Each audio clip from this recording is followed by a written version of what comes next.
per second in perspective, if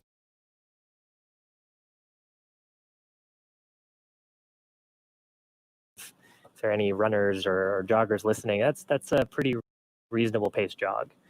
So right now, the spacecraft is moving towards the ISS about as fast as if you were going on a morning jog.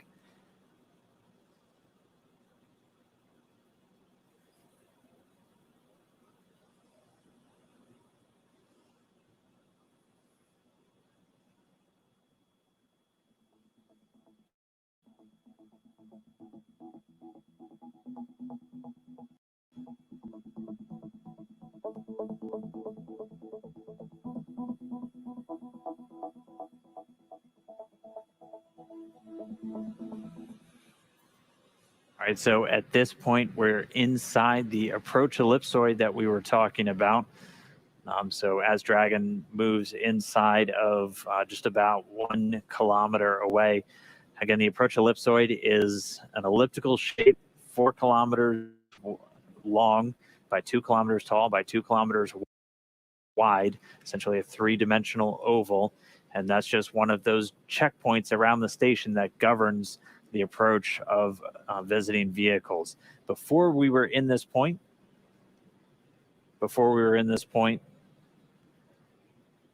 Dragon was on a 24-hour free safe trajectory. So if we had lost control of Dragon, it would have been at least 24 hours before we moved inside.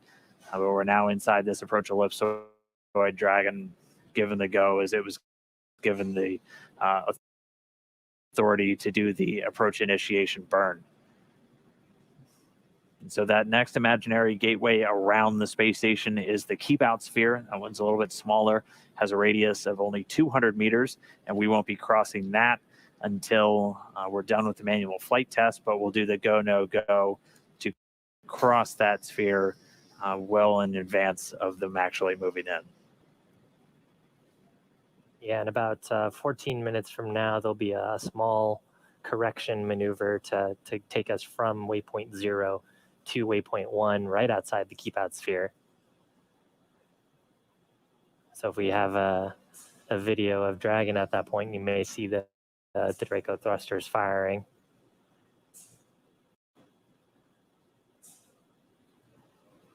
Right now, vehicle looking healthy as it's making its way towards that R-bar approach, just 400 meters below the International Space Station.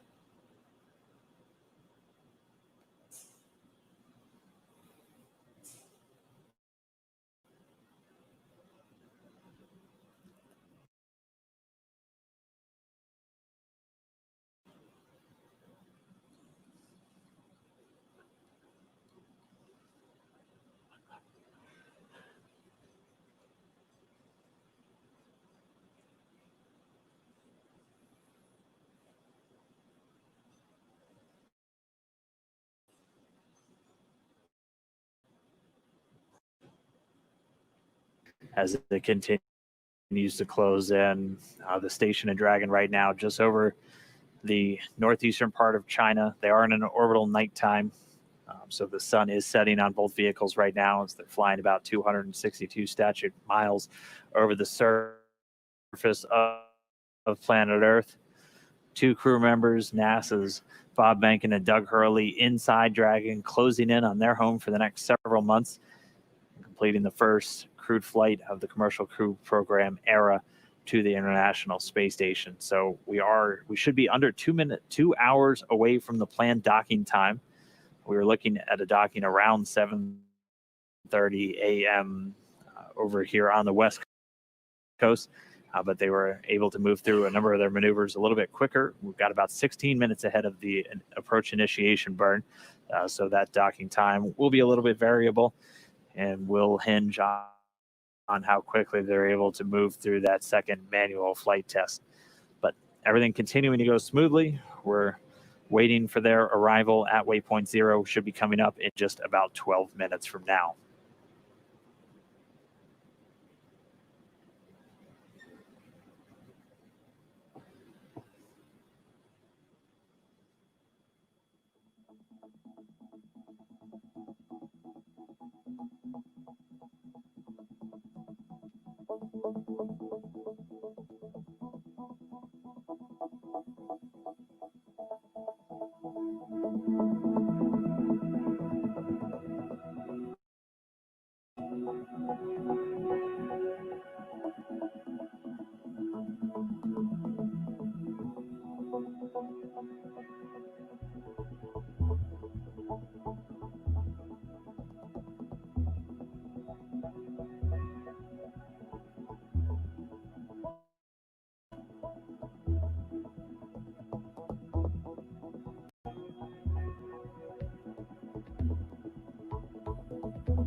Dragon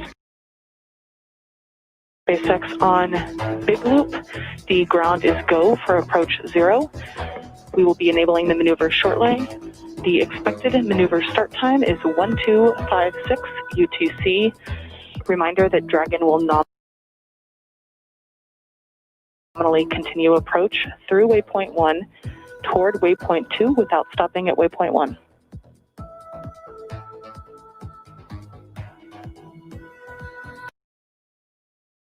Next Dragon on the Big Loop, we copy go, and 12:56. Good copy.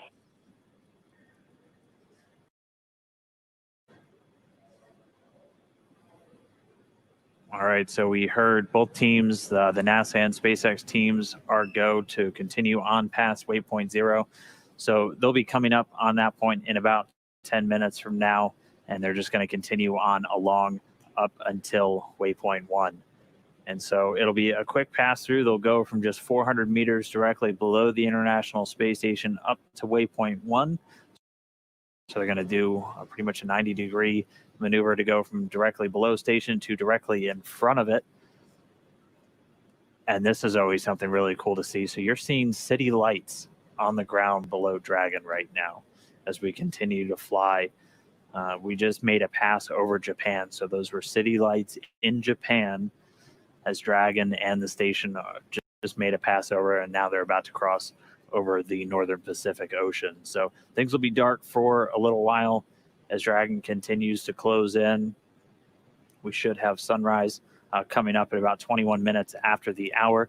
So if everything holds on track, we should have some good sunlight for docking, hopefully, but we'll have lights on board the Dragon itself.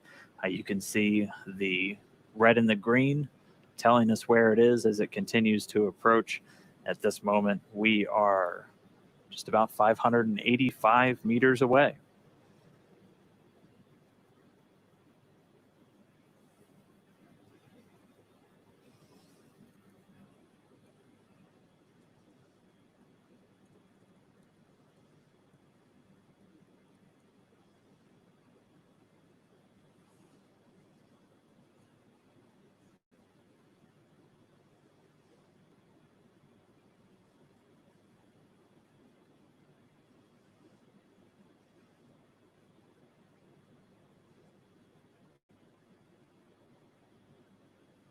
All right, in just about 8 minutes, we're going to pass through waypoint 0 and continue on to waypoint 1. And then shortly after that, the crew is going to get their second chance to jump in and start sending some commands to Dragon. That's right. On the displays, they have some commands in the upper right-hand corner. We got a little sneak peek at that while they did one of their video sessions showing us the displays earlier in this mission. And they'll command a hold once they get to about 220 meters away from the station. That's where they'll conduct that manual piloting test.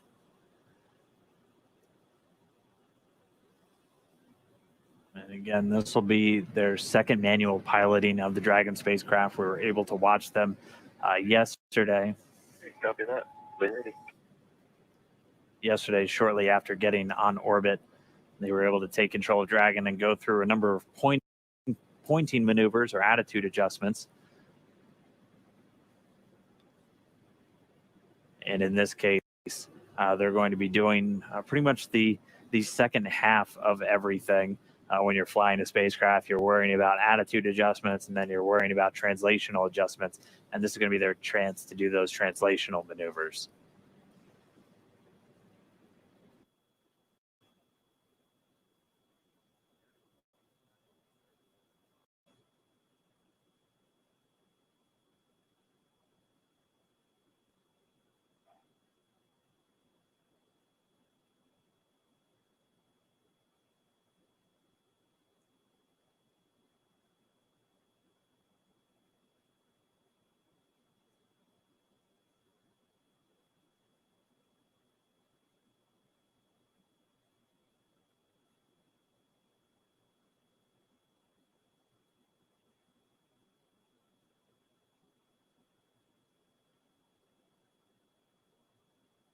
Yeah, and once they finish that manual piloting test, then Dragon will take over. They'll transition and go towards waypoint 2. That'll put them just 20 meters away from space station.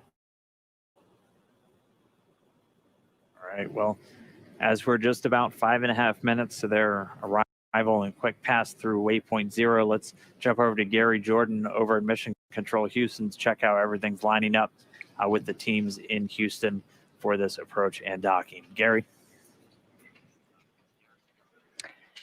Thanks, Dan. Really good to see Dragon, Bob, and Doug inside of 500 meters, so close to the International Space Station, just flying through all of the milestones we have to get towards docking towards the International Space Station. A lot of prep work went into this moment. Just previously, we transitioned control of the station's attitude to Russian thrusters, also configured the station itself for the docking attitude.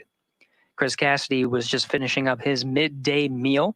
His next activity, just a little bit more than 20 minutes from now, will begin to set up for Dragon monitoring. He has a tool called the RPOP.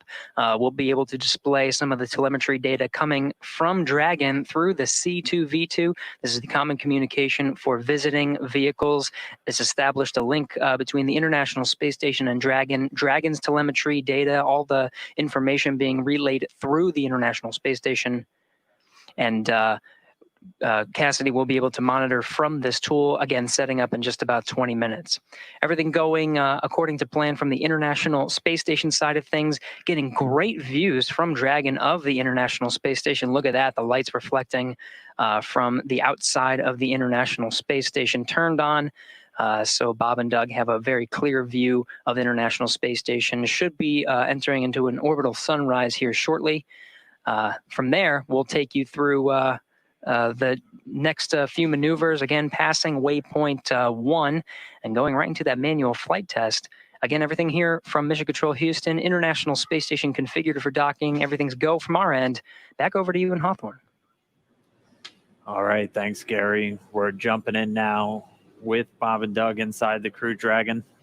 Again, you're able to see what they're looking at on those displays there. And that's a view from the Dragon spacecraft itself. You can see the International Space Station continuing to close in. Right now, they're only about 430 meters away. They're going to be quickly passing through waypoint 0 in the next 3 minutes, and they're going to continue their way up to waypoint number 1, which is going to be just about 220 meters out in front of the station itself.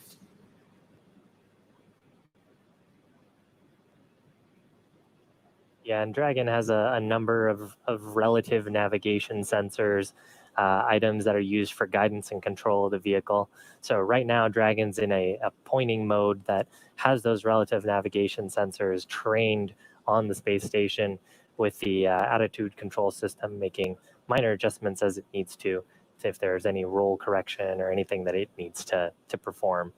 And Bob and Doug getting closer and closer to that manual flight test. They looked pretty comfy in those seats for that view right behind them. Yeah, they are suited up, and again, they get suited up for anything we consider kind of the dynamic operations inside the spacecraft. So anytime that they're either in an approach and docking maneuver or an undocking maneuver, and then obviously at the very start and the very end of their missions, which are probably the most dynamic phases, that launch and ascent, and then that deorbit and splashdown when they come home and splash down in the Atlantic. We are just 420 meters away from the space station, less than a third of a mile. Should be just about a minute and a half until we're passing through waypoint 0, and then Dragon's going to begin a little over 20 minute, about the 25-minute trip up to the docking axis. So this will be waypoint 1. There'll be 220 meters directly in front of the station, and it'll be lined up perfectly with that international docking adapter at the very forward port of the Node 2 module, also known as Harmony, on the space station.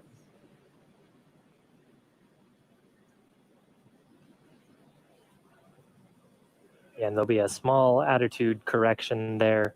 The navigation and prop specialists on our team will monitor that burn. Then hopefully we'll hear some words from the core to the crew, letting them know that we've had a good course correction towards waypoint 1.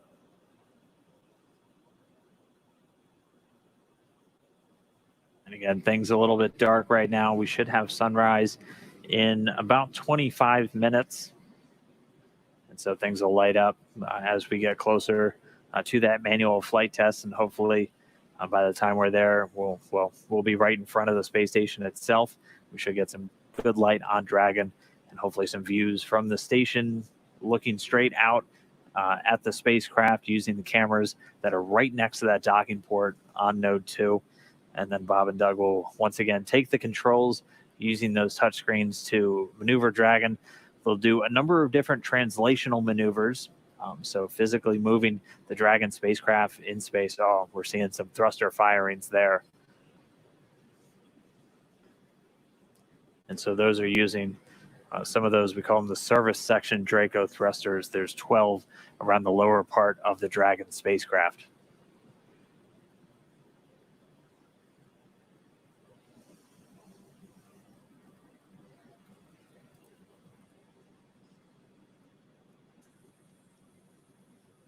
Very cool to see those Dracos firing. They actually use a hypergolic propellant, so it's monomethyl hydrazine and nitrox, which very, very handy because you mix those two propellants together and they make fire, which is exactly what you want when you want a reliable engine when you're doing these proximity maneuvers. So nice to see those. Dragon SpaceX on Big Loop. Approach 0 has started and the trajectory has converged on waypoint 1. Expect arrival at waypoint 1 at 1322 UTC.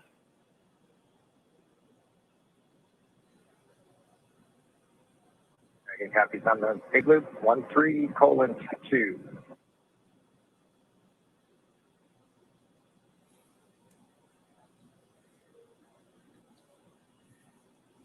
So those right. words from Anna there confirming good convergence. So what that means is the trajectory of the spacecraft is now syncing up with where waypoint 0, waypoint 1 would be when both spacecraft are moving forward in time.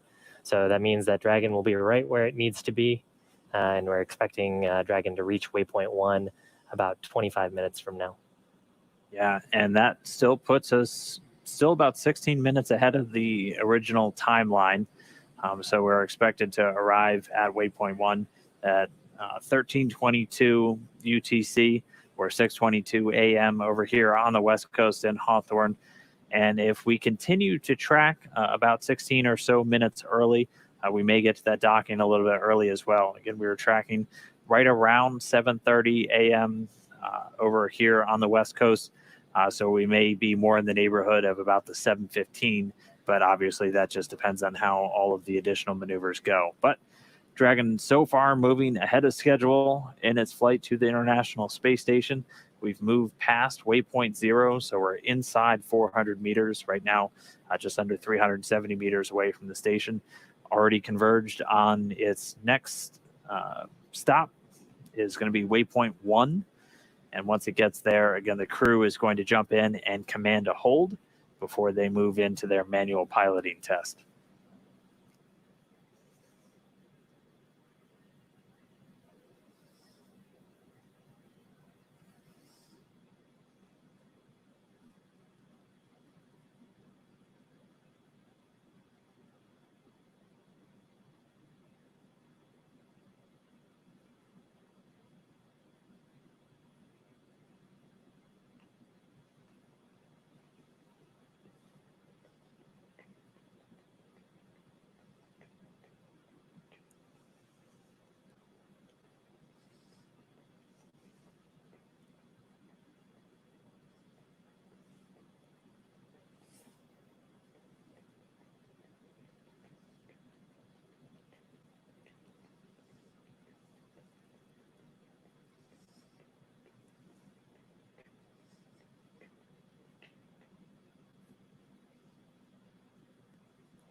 All right. It is 6 a.m. here in Hawthorne. If you're just now tuning in, the Dragon spacecraft well in range of the International Space Station right now, just 350 meters away. We've stepped through all of our procedures, all of our burns, all of our maneuvers to get Dragon to this point since we launched just a little over 17 and a half hours ago. Dragon was able to make all of its maneuvers to get it on the same orbital plane as the International Space Station. And we've already begun integrated operations between the teams here in Hawthorne and those out in Mission Control Houston. And now we're just really getting into some of the final steps before Dragon makes it to the space station. Yeah, and on your screen right now we're in orbital night, so the Earth is blocking the sun, but you can see the lights from the Dragon spacecraft. That flashes a light that's right along the forward hatch. Right now, Dragon is in a relative pointing mode that's pointed directly at the space station and making its way towards waypoint 1, which is about 220 meters below the station. The International Space Station, when we're doing proximity operations, has a couple of imaginary gates. They're sort of three-dimensional shapes around the space station for vehicles that are approaching. Right now, we're moving towards a hold just outside of the 200-meter keep-out sphere. And Bob and Doug aboard, currently seated in their spacesuits, monitoring the transition. And when they get to waypoint 1, they'll issue a hold to conduct a manual flight test on this test flight mission. Yeah, this will be their second manual flight test, and really the second kind of key objective for them to really put Dragon through the ringers. This is a demonstration flight. This is that final test before we certify the SpaceX Dragon to operationally carry full crew complements to the International Space Station. They were able to complete their first flight test shortly after getting on orbit. That one, they focused on changing Dragon's attitude, using the Earth as a guide to put Dragon in a very specific orientation known as local vertical, local horizon, essentially putting it in an orientation the same as a plane flying over the surface of the Earth. So the attitude control of Dragon, just one part of, or really one half of controlling the spacecraft. Now they're going to be testing out the translational maneuvers. So once they command that hold, the first thing that they'll do is align Dragon very precisely with the actual docking axis, and then they'll step through and send a number of commands to the spacecraft through those touch screens, moving it across a couple of different axes. So again, translational means you're moving left, right, forward, backwards, up, down, and that's one half of really controlling the spacecraft, is you have all of these different axes to worry about, both translational and for attitude. So they'll step through those. Depending on how those go, we'll then be able to move in for the final approach. Yeah, that's right. One thing to consider with a spacecraft is it is a three-dimensional body that's moving in space. So you not only have to control your X, Y, Z position, that up, down, left, right, forward, back motion, but you also have to control which direction you're pointing. So we've alluded to the sim online that starts you off in a skewed attitude. Anytime you're pointed in a different direction, then do those translations, you have extra motions that you need to cancel out in space. Yeah, I remember the simulation too can show you how deceiving it can be to fly in space, because when you initially look at it and you load up, it almost looks like you're already pointing directly at the docking port, and I just need to go straight, when in fact you need to physically move the capsule down and left and roll it so you're completely lined up, and then change which direction you're pointing. It's just infinitely more complex than just getting in your car and doing a left, doing a right, going forward, backward. You're operating in all dimensions when you're flying in microgravity in a spacecraft. So Dragon doing that autonomously right now. The crew will step in to do some manual control, just to again prove out the Dragon systems for the crew to jump in should they have to. Looks like we're getting some thunderstorms actually on the Earth below. Let's see where they're flying over. We're still over the Pacific Ocean. We just flew over the island of Fiji in this orbital nighttime, about 264 statute miles over a restless planet Earth. Beautiful to see those views of the planet. Even more beautiful when we had orbital daytime. But we had some really cool shots. There's one point when we flew over the Caspian Sea, saw some really cool clouds there. And I think we also saw nighttime over Japan as we were flying over the Terminator. Yeah, we're able to see a couple of city lights on the Earth's surface below. We're a little more than halfway through this orbital nighttime. We should be getting sunrise in about 15 minutes from now. And at that point, we will be just about arriving at waypoint 1. So we should be getting sunrise right as Dragon is arriving, just about 220 meters out in front of the space station. Here's a cool view from the station camera. You can see Dragon approaching.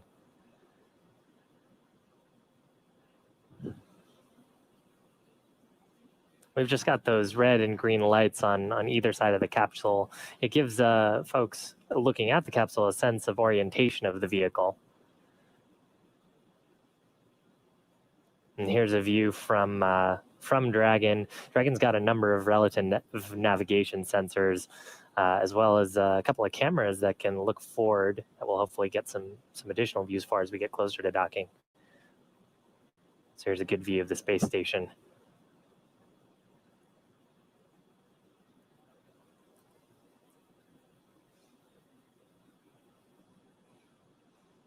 Pretty cool. You can actually you can see the solar panels and actually the thermal radiators there.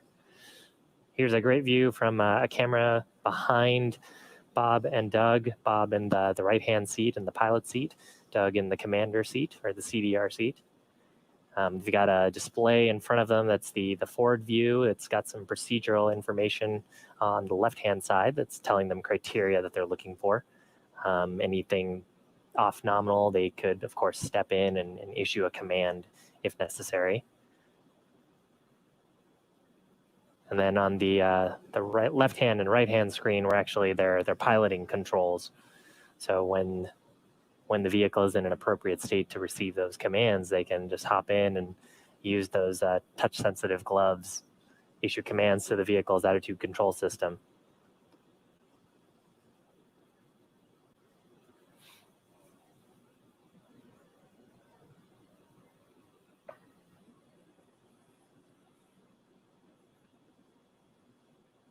Have a little over 13 and a half minutes still in this maneuver. It is really cool to get this look inside. And again, that screen in the middle, you can see the trajectory that Dragon is on. And if they were to just continue, it would eventually take them on a path away from the International Space Station. But at the very top of really their orbital path right now, they'll converge on a point just 220 meters directly in front of the space station. So once they do get to that point, they'll be able to command a hold and have the vehicle essentially hover just a few hundred meters in front of the space station itself. They're moving at a pretty slow pace right now, but again, slow and steady wins the race whenever we're doing these docking maneuvers in close proximity to the station. We have about 13 minutes to go. They're moving at less than half a tenth of a meter per second as they continue to close in.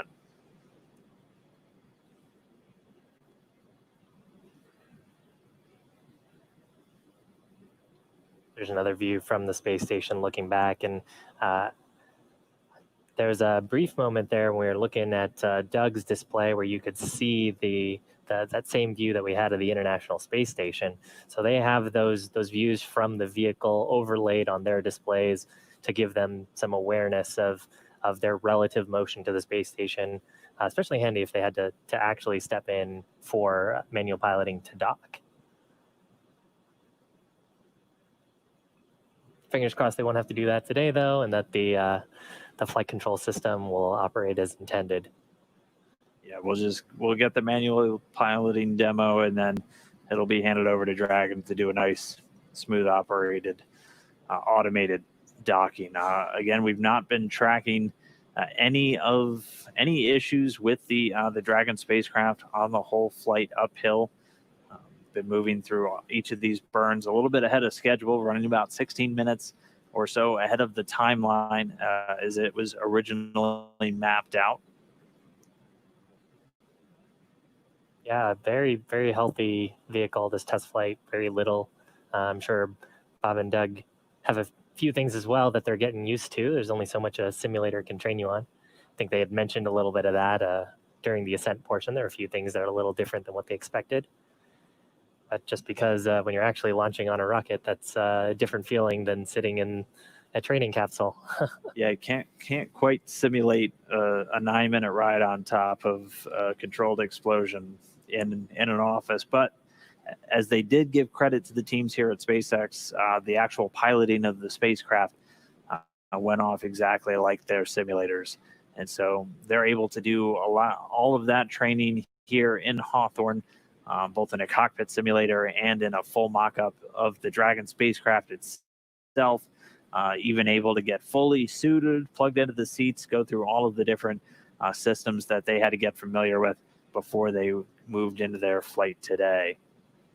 Yeah, you and Jesse actually had a really cool opportunity to step in and see the training capsule. The team that I work on actually gets to help train the astronauts that are coming through. So I've had some cool opportunities to interface with the Crew 1 crew. They've already started their training for the Dragon vehicle. Yeah, you get the really cool job. I get to come tag along every once in a while. But yeah, it was really exciting to literally sit in the seat where Bob and Doug were as they prepared for this mission. It was really exciting.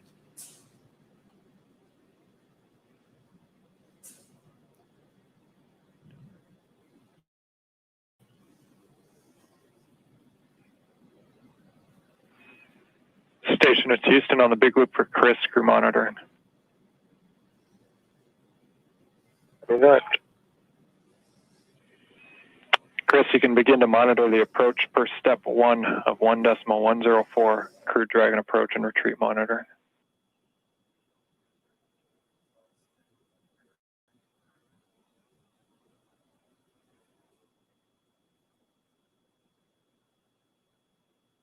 Copy and work.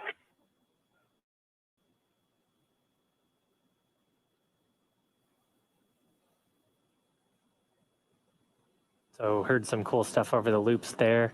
Looks like Chris Cassidy aboard the station is getting ready to monitor. We'd sort of talked about this earlier, but during the Demonstration 1 mission, the crew aboard the International Space Station had issued commands to Dragon. That's a capability that they have. So. Yeah, so with Chris Cassidy now monitoring, we're a little under 9 minutes away from that arrival at waypoint 1. Let's jump over to Gary real quick for a quick station update, and he can walk us through some of the systems that are going to be in play during this manual piloting test. Gary? Thanks, Dan. Yes, we're monitoring the approach of Bob and Doug. Now just about 300 meters from station, heading towards that waypoint 1. One of the next milestones here coming up is going to be the manual flight test. Chris Cassidy already getting in position in front of the RPOP. This is the rendezvous software that he'll be using to watch some of the demonstration and the rest of the docking procedures for Bob and Doug as they move in to dock with the International Space Station. Right at about the time of the manual flight test, they will be communicating through the C2V2, Common Communication for Visiting Vehicle. You heard the call on the big loop. That was Joshua Kutrick here in Mission Control Houston, Capcom, talking with International Space Station Commander Chris Cassidy all over the big loop. That's an integrated communication loop with space to ground on station, Dragon to ground on Dragon, everybody hearing the same thing.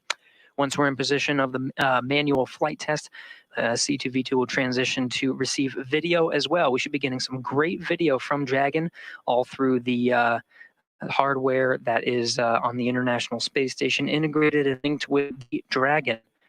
Now just inside 300 meters from station, I'll toss it back over to Hawthorne as we go through these next steps, heading towards waypoint 1.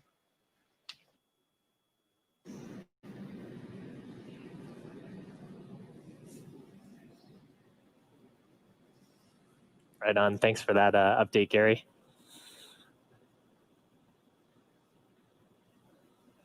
As Gary said, we're inside 300 meters away from the space station. Should be getting that arrival at waypoint 1 in just about 6.5 minutes. And then we'll see some dynamic action pick up with Bob and Doug stepping in to command a hold to the Dragon spacecraft and then step into their manual piloting test. Just to give you a long look at everything, we were originally tracking the docking just a few seconds before 7:30 a.m. Pacific time. We have been moving well ahead of the timeline, so we may only be about an hour away from docking at this point, as they're moving about 16 or 17 minutes ahead of schedule so far with all of Dragon's maneuvers. We'll consider that initial contact and capture of the vehicle to be that initial docking. After that, though, there are a series of steps that have to take place with the Dragon vehicle, actually done in concert with the station itself, which will do a quick handover of its attitude control systems. And then the soft capture ring on the Dragon spacecraft will begin to retract. And then a series of latches or a series of indicators will tell the Dragon spacecraft when it's ready to start driving hooks, which will secure it very firmly to the international docking adapter on the very forward Node 2 port on the International Space Station. And then once we have docking complete, there will be a series of steps both for the crew on Dragon and for the crew on the International Space Station. Yeah, that's right. Once docking is complete, the cavity in between the PMA node and Dragon, which we refer to as the vestibule, that is still a vacuum. So we'll do some steps there to bring air in from the International Space Station to pressurize that volume. There'll be a leak check on that volume to make sure that we truly have a good seal. Don't want to lose that precious life support to the vacuum of space. And then, of course, when we pressurize that volume, that area has been exposed to space for a pretty long period of time, and we're expanding a gas into it. So the temperatures will fall in there a little bit. So there'll be a period of time for a thermal hold to wait for temperatures to stabilize and to confirm that the pressure is good. So once all those things are good, then we can hopefully open the hatch, the forward hatch. Yeah, we do expect it'll take about an hour and a half or so typically before we start seeing hatches opened between the station and the Dragon spacecraft following a docking. And there are going to be two hatches. The first on the station side is the A-Pass hatch.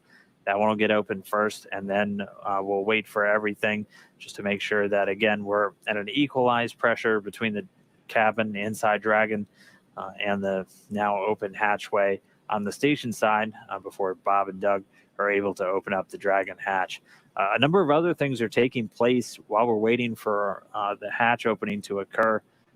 Dragon, once it's docked to the space station, will be able to connect via an umbilical to transfer power from the International Space Station. So no longer needing to use its own solar arrays to power batteries and all the systems on board, be able to draw power.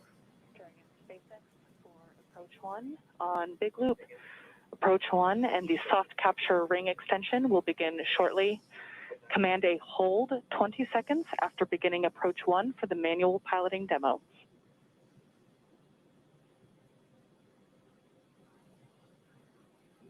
Copies on the Big Loop. 20 seconds after approach 1, we will command the hold. Good copy. And so real quick, what they're referring to there, in about 2.5 minutes, we'll be at waypoint 1, so about 220 meters out in front of the space station. And then just like waypoint 0, the vehicle able to bypass waypoint 1 and continue on its approach to the space station. The crew is going to jump in 20 seconds after they hear that approach 1 has started, command a hold, and then they're going to move into that second manual piloting demonstration on board Dragon. So we should see that all start to happen in just about 2 minutes. And thankfully, as promised, the sun starting to come up on both of our spacecraft. Yeah, they also mentioned the soft capture system. So they'll do an extension of a ring with 3 pedal-like structures on it that are covered in micro switches and sensors. And when we do finally get to waypoint 2 and final approach for docking, those will interface with the international docking adapter and give us a confirmation that we've made what's called soft capture. Now, at that point, the spacecraft may have some relative motion, so that system helps get rid of any of that relative motion before we go in for final closure of the hard capture hooks.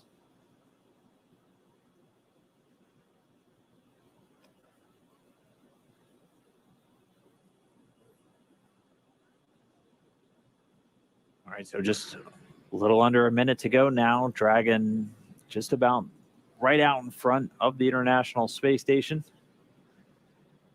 Again, in less than a minute, it'll begin its approach 1, and then our crew members inside of Dragon will command the vehicle to stop. It will hover, and then they will be able to begin that manual piloting demonstration. Just about 240 meters away from the space station. We're pretty much lined up right in front of it along what we've been calling the V-bar, and you may hear that on comms.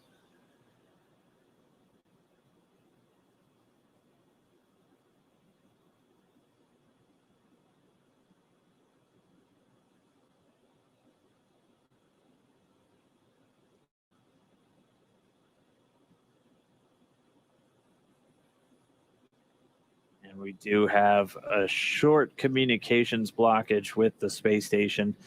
We have pretty continuous coverage. We've had pretty continuous coverage getting views from the station cameras, which come down through our higher data rate, our KU band antenna. Sometimes it can actually get blocked by some of the station structure, whether it's solar arrays or other pieces of the station, depending on where the actual TDRS satellite that it's pointing at is located. And it looks like we do have that blockage for the next 5 minutes or so. And then once that clears up and we have a clear line of sight for that antenna, we'll get that video back from the International Space Station. So we're expecting that to come about 28 minutes after the hour, so in about 5 minutes from now.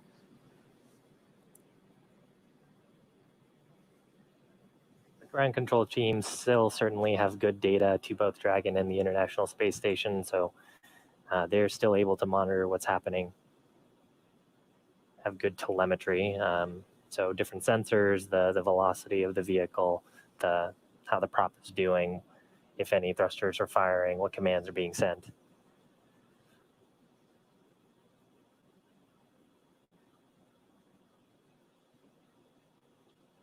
Just had a quick TDRS handover for Dragon, so transitioning between those tracking and data relay satellites and standing by for confirmation of that hold.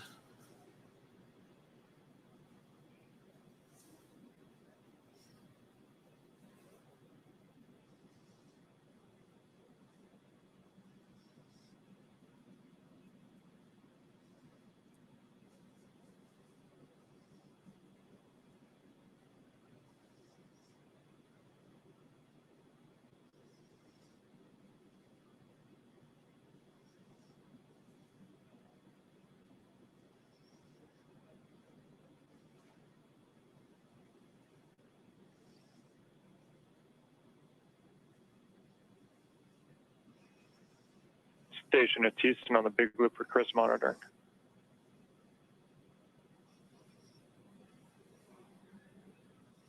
Right, easy. Station in preparation for Endeavour's manual piloting demo. You can monitor now for block Charlie in 1.104 Crew Dragon approach and retreat monitoring.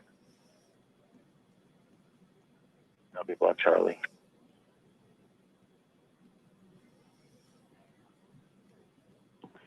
Dragon SpaceX on Big Loop. Expect reconfiguration of the C2V2 return link shortly.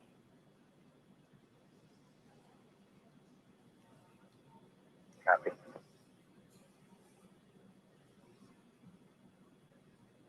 All right, so we had confirmation the crew was able to send that hold. They're at right about 203 meters away from the space station right now, it looks like.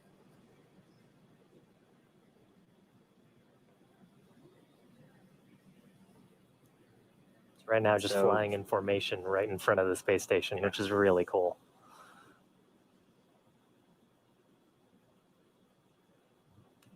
Again, we should be getting the video views from the station itself back in just about 2 minutes from now. But yeah, Dragon holding just about 200, a little over 200 meters directly out in front. They're going to take a few moments to reconfigure C2V2, that common communication for visiting vehicles, to begin getting some higher data rates to get video from Dragon through the station as we begin to step into this near field manual piloting demo. And just a reminder, Bob and Doug are going to be doing some translational maneuvers. So they're going to precisely align the Dragon with the docking axis. So lining it up directly in the center of the docking target. And then they'll begin to move along a number of different axes through translations, forward, backward, up, down, left, right, just another test of the manual control function on board the Dragon spacecraft. And then once they're complete with that, they'll put Dragon back into automated control and begin to move in towards the final waypoint, waypoint 2, just 20 meters in front of Dragon.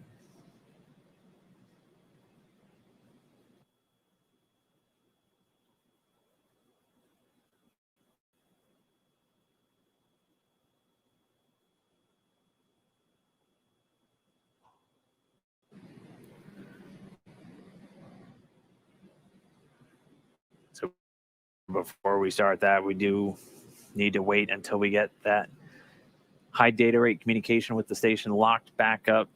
Again, should be just about another minute or so until that's in place.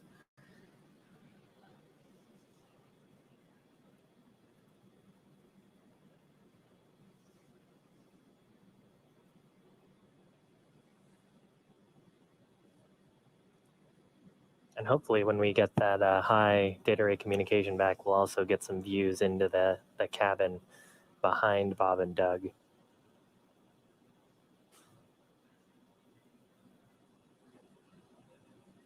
We got a few cool views of that earlier as they were getting closer and closer to station.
So if you're just joining us. Station Houston on the big loop for Chris. Dragon's now transmitting docking camera video. We want to confirm that video and data is updating in the Dragon 2 docking monitor.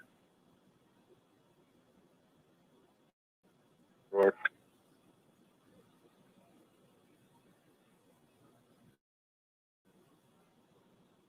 Confirm. Copy, confirm, thanks.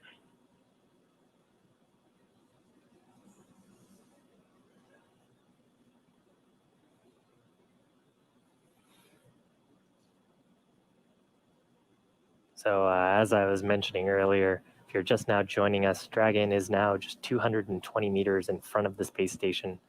The astronauts aboard, Bob Behnken and Doug Hurley, have commanded a manual hold that's to perform a manual piloting test.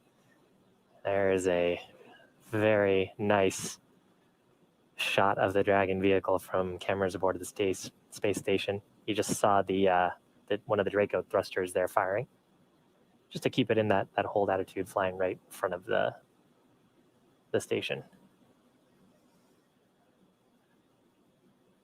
Yeah, we have 2 cameras on the very forward port of Node 2, so right where Dragon's going to be headed following the completion of this manual piloting test.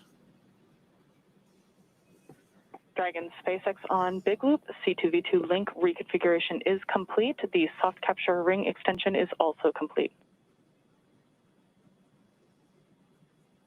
Dragon copies on the Big Loop.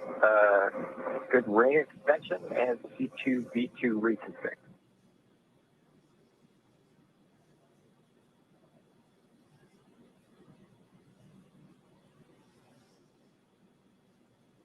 So those comms on the Big Loop, the core, the crew operations and resources engineer here at SpaceX letting the crew know that we have a good TDRS link again. Good C2V2 link again. It's common communications for visiting vehicles. And we actually heard a little bit earlier as well comms to Chris Cassidy to monitor this manual piloting test. Dragon SpaceX on Big Loop, you are go to execute the proximity manual flight test per procedure 4.041, and I have the target fuel levels when you are ready to copy.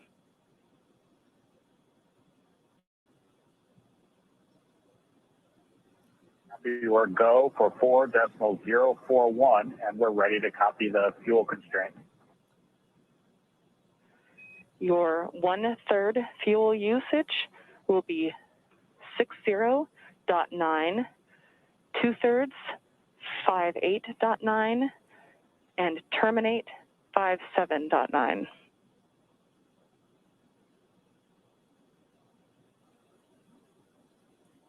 We copy 60.9, 58.9, and 57.9. We'll pick up in 4.041. Good copy, and we're with you.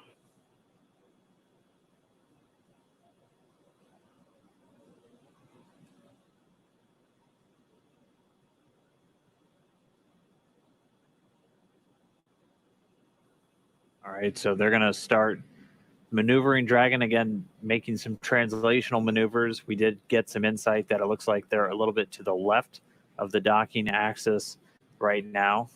And so we should expect them to move directly into the center line as one of their first maneuvers. That's going to be their very first maneuver. And then they have a strict list of choreographed steps just to test out moving on the other axes. And we heard the core Anna Menon calling up the expected fuel usage inside Dragon. They're going to be keeping a close eye on that just to make sure they're not overusing the propellant in this flight test, making sure we still have good margins for all of the approach maneuvers and then obviously for everything at the end of the mission itself. Yeah, and the thrusters that we're using here. Dragon on the Big Loop. We are commencing with docking axis capture. We are following along with you. So the thrusters that we expect to see firing here would be on the service section or on the trunk. And you'll see some plumes coming out from the shot on your screen.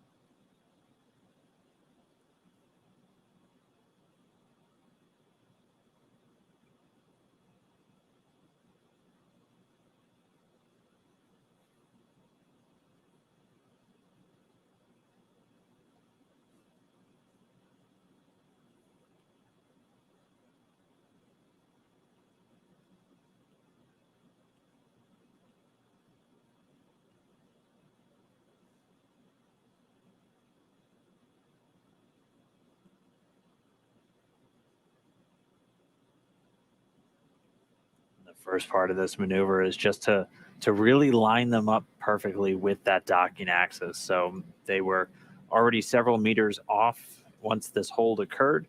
And so they're making very low impulse commands being sent to those Draco thrusters. Again, as Shiva was saying, there's the 12 around the lower part of the Dragon capsule that they're going to be using. And we're seeing small bursts now.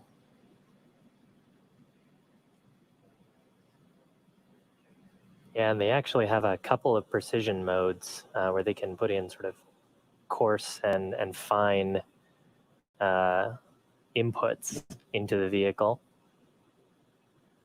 That's all stuff that they can control off of those touchscreen displays to get the right amount of impulsive thrust into the vehicle.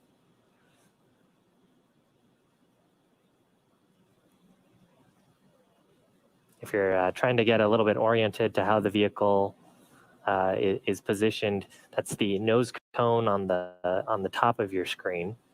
So Bob and Doug would be sitting sort of underneath that nose cone and see the pressurized portion of the capsule, and their seats look up into the displays and also would look towards the side hatch, which is currently sealed underneath on the opposite side of where that nose cone is.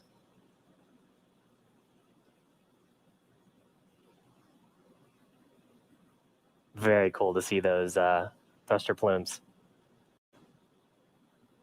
Yeah, the Kronos and Mission Control Houston actually opened up the iris a little bit on that camera on the space station so we could see these plumes.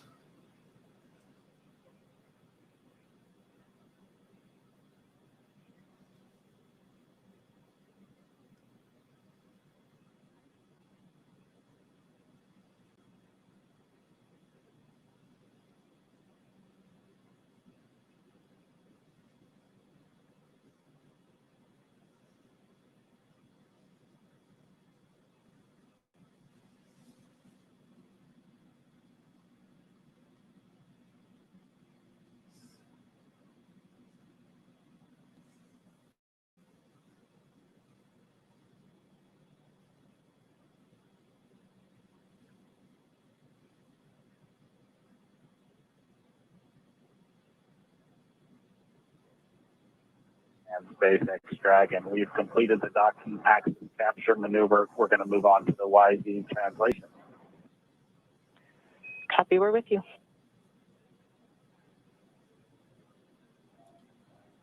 All right, sounds like they've got themselves lined up exactly on the docking axis, so directly in front of that international docking adapter on node 2. Now they're going to begin some lateral and axial maneuvers. So again, just putting Dragon now off the docking axis and to just continue these translational maneuvers. So at this point, we should see them head up to the right and up from this view as they're just making very small adjustments in the Dragon's positioning in front of the space station right now.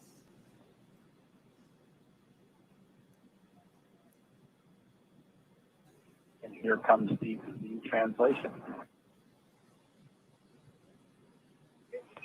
We copy.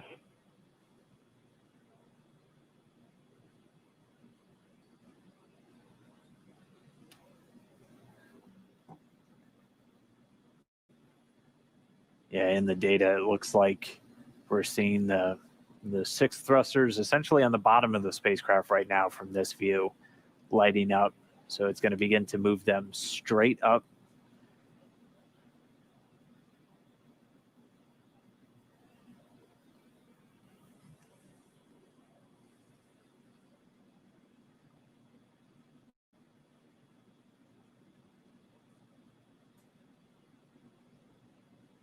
And it's difficult to tell, but there is a very slow drift upward right now.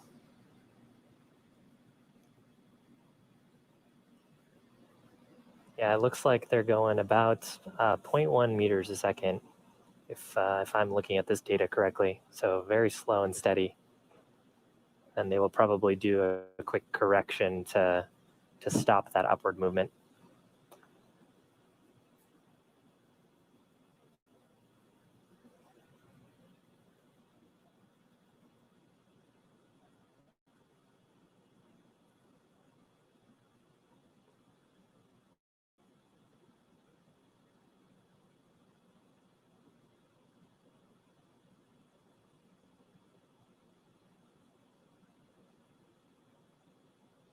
It's a little surreal seeing Dragon so close to the space station. Less than 18 hours ago, I was on the pad at Launch Complex 39A. Now it's so close to its destination. And being piloted by humans for the second time already in this mission. And I would just be too excited. I don't know how Bob and Doug keep this so professional. It's that test pilot mentality. Yeah, they both have thousands of hours in aircraft. Both test pilots. Yeah, both came from military test pilot backgrounds. Bob Bank in the Air Force, Doug Hurley, a Marine Corps aviator. And then I believe Naval Test Pilot School. So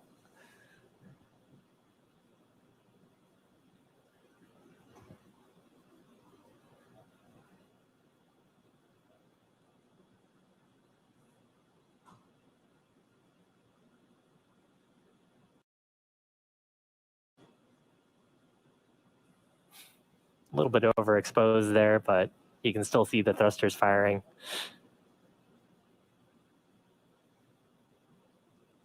Yeah, our Kronos working to do that deliberately for us so we can see those thruster plumes from this camera view. We're at a normal exposure, so not able to see those jets into the darkness of space. But when we do overexpose a little bit, you're able to see those thruster plumes coming out of the Dragon spacecraft.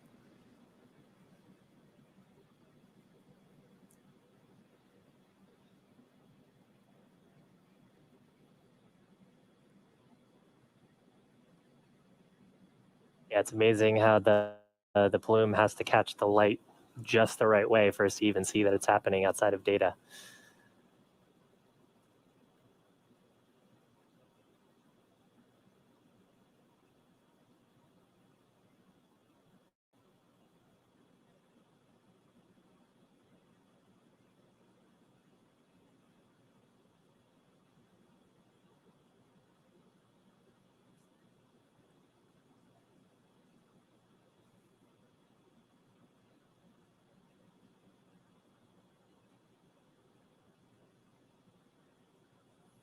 Yeah, and looking at the data now, it looks like we have zeroed out that radial velocity delta.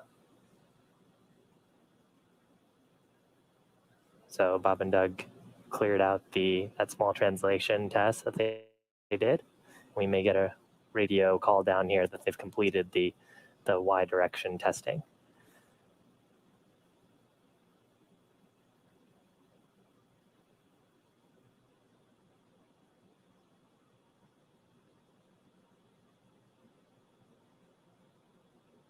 I know we've mentioned this a few times, but it looks like the spacecraft are totally still right now. And that's partially true. They're still relative to each other. But right now, both the space station and Dragon are going around the world. What is it, about once every 90-ish minutes? Yep. Or less? Once every 90 minutes, seeing 16 sunrises and sunsets every single day. And while our view right now, translation, moving on to the Y. We copy, we're with you. A copy. So I was a little bit mistaken. They just finished up the Z direction, doing the Y next.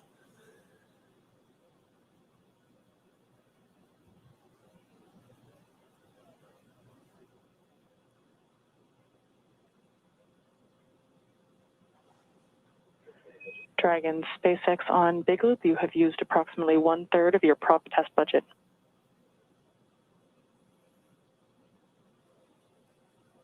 And Dragon copies 1/3 of the prop test budget.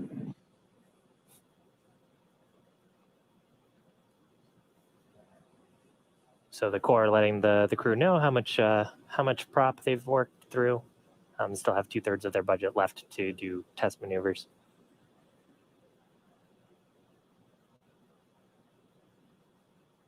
And of course, any bit of propellant that they're using is just a little bit less margin if they needed to use it for something else. but a good way to exercise the system, see that manual piloting works as intended, and I'm sure for them to have a chance to provide some feedback on how manual piloting actually felt in space and how the control felt. Yeah, a big part of their job for this mission is really to not only put the vehicle through its paces, but to take a lot of detailed notes and mental notes that they're going to be passing along to any future crew members flying on board Crew Dragon. As we've talked about, the simulators have been a pretty good guide for how the actual manual piloting goes, but things like the ascent up to orbit were quite a bit different from what they expected. And so they're just taking all of that in, internalizing it, and a big part of their job once they come home is to pass that along to all of our upcoming crews, one of which is targeted to launch just about a month after they come home. That Crew 1 outfit of 3 NASA astronauts, Victor Glover, Mike Hopkins, and Shannon Walker, and a Japanese astronaut, Soichi Noguchi, will be aiming to do that flight a little bit later this year. So going through the paces right now, looking at our data, I think I made the same mistake you did, where I assumed them going up would be the y-axis. It looks like that was actually their z-axis, and the y now then moving to the right. So we're seeing some small shifts. They're continuing to use up a little bit of their prop budget. We heard they're already a little past 1/3. Yeah, it's actually something interesting about both aircraft and rockets. When you consider the coordinate system, what we refer to as the x-axis is usually the one that goes through the nose. So in the case of Falcon 9 and Dragon sitting on top of each other, the x-axis would have been pointing through the nose cone going up. That's can be a little bit counterintuitive. And actually in aircraft, the z-axis usually points down, depending on whether you use European or American coordinate systems and the type of aircraft you're working on.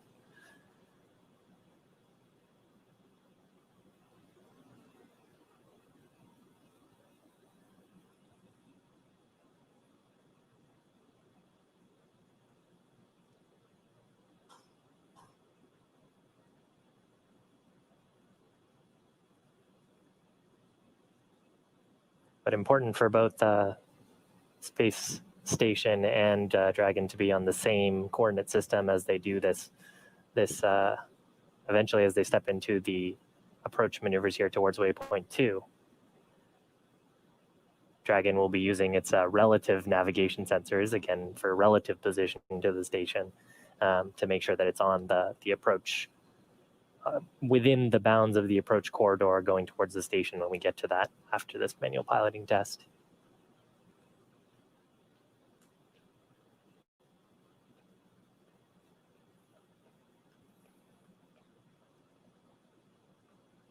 We should be getting to that shortly. This manual piloting test was slated to last about 25 minutes. As we have been running ahead of schedule today with all of Dragon's maneuvers, we could be looking at a docking only about 25 or 30 minutes from now. So once they're done with this manual flight test, they'll turn control back over to Dragon's flight computers, and they'll resume their approach, which had actually already started automatically before the crew issued a hold command to the vehicle. And then they'll press in to arrive at waypoint number 2, at which point the teams will do a final go, no go for docking. They'll depart that 20-meter hold point, and it should be just about 5 minutes following that departure until we get contact and captured.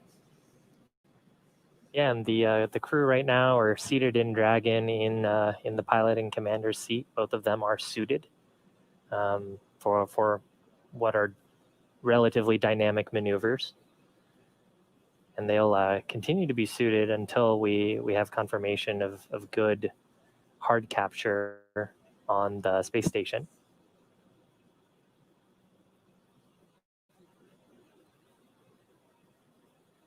So right now, just interfacing with the touchscreen displays, testing out manual piloting. Hopefully secretly a little bit giddy to be piloting a spacecraft. I mean, before they had launched, Bob Behnken had referred to this mission as every astronaut's dream, getting to launch in a new spacecraft, putting it through its paces. He and Doug Hurley, with those test pilot backgrounds, testing out a new spacecraft has to be as good as it gets. But they're still stepping through this manual piloting. We should have just a few more minutes until they're done with this Y-axis translation. And then they'll be able to turn command back over to Dragon, which will return itself to the docking axis and then begin that approach into waypoint 2. Yeah, and as a look ahead, so when we do transition into that approach, Dragon will autonomously go towards waypoint 2, which is just 20 meters away from the forward international docking adapter on node 2.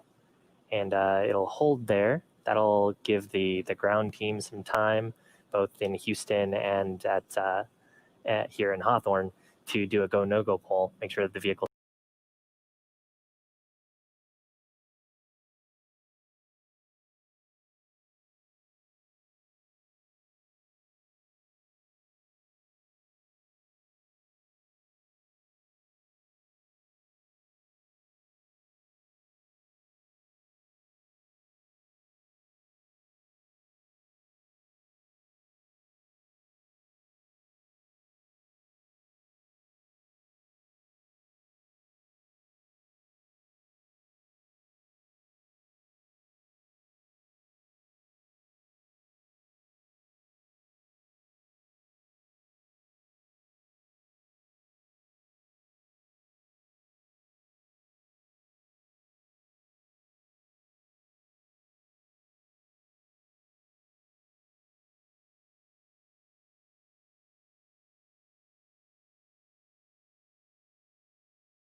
hooks, those 12 hooks on Dragon, about to start driving.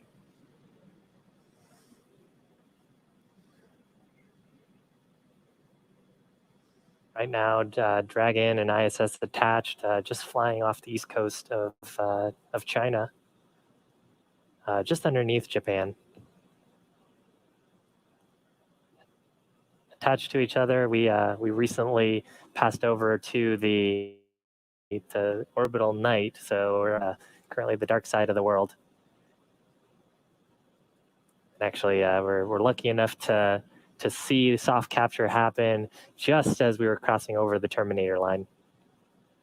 And if you're wondering what you're looking at, this is one of the cameras on the very outboard part of the Japanese experiment module, looking back in towards the very front part of Node 2, where Dragon is currently docked. We are in an orbital nighttime. That's why everything is so dark. But you're looking at Dragon. It is horizontal to the ground. So the hatch part is right where that green light pretty much is. You can see the nose cone still illuminated above it, and it is currently attached to an international docking adapter on the International Space Station. And inside that capsule are Bob Behnken and Doug Hurley, first astronauts to fly on a privately developed vehicle up to the International Space Station. Both test pilots got to do some fun tests today. Have a few more steps before they can actually get aboard and ingress to the International Space Station. And that's what we were heard over the big loop, that transition, which allows us to then proceed with hard capture. And we're seeing the first set of hooks. So the first 6 out of the 12 are now closed. 6 more to go. Again, there are 12 of those along the ring. And that helps us ensure that we have an airtight seal. It is vacuum around them right now, so we want to make sure we're keeping all of that valuable life support in the vehicle. Now, the combined ISS Dragon vehicle.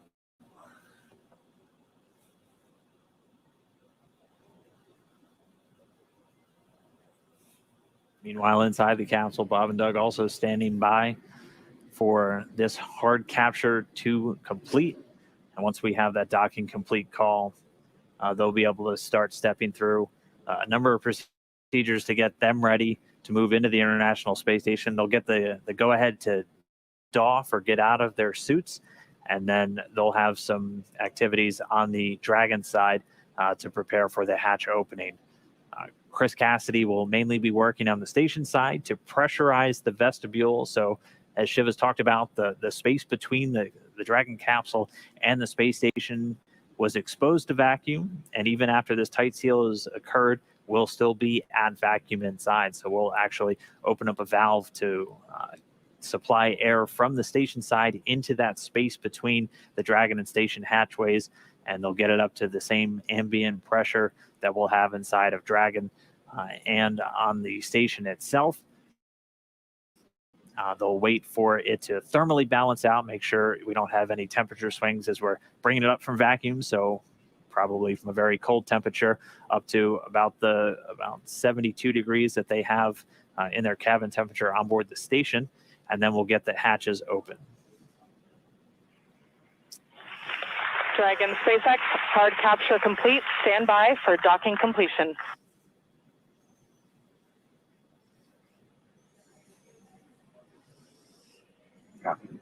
Now that hard capture is complete, so that's confirmation of those 12 latches to create that airtight seal.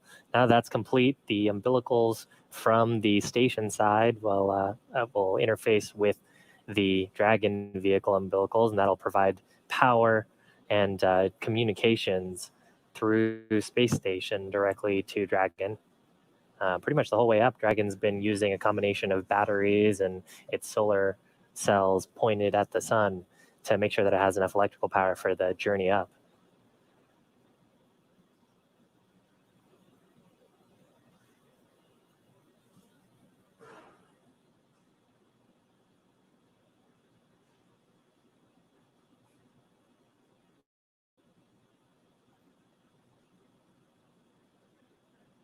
we're just standing by now for that umbilical to get mated, and that's going to, again, as Shiv was just saying, start the power and data transfer between Dragon and the space station. They've been transmitting data through RF radio frequency on the way uphill.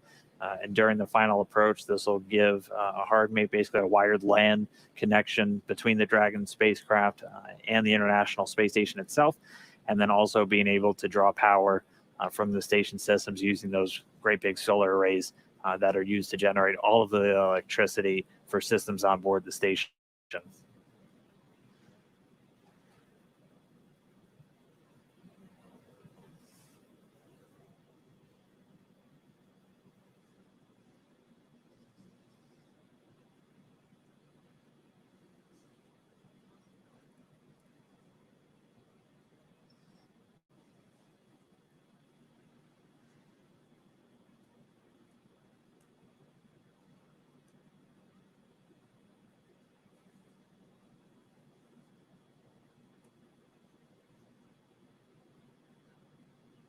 And the soft capture system has been stowed. We see the umbilical starting to deploy.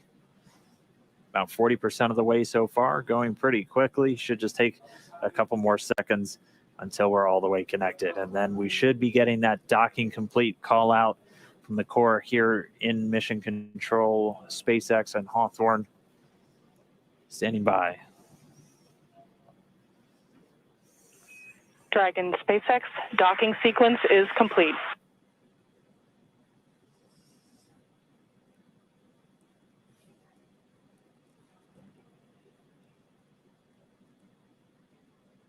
Dragon, we copy docking complete. To say that it's been a real honor to be just a small part of this 9-year endeavor since the last time the United States spaceship has docked with the International Space Station. We have to congratulate the men and women of SpaceX at Hawthorne, McGregor, and at Kennedy Space Center.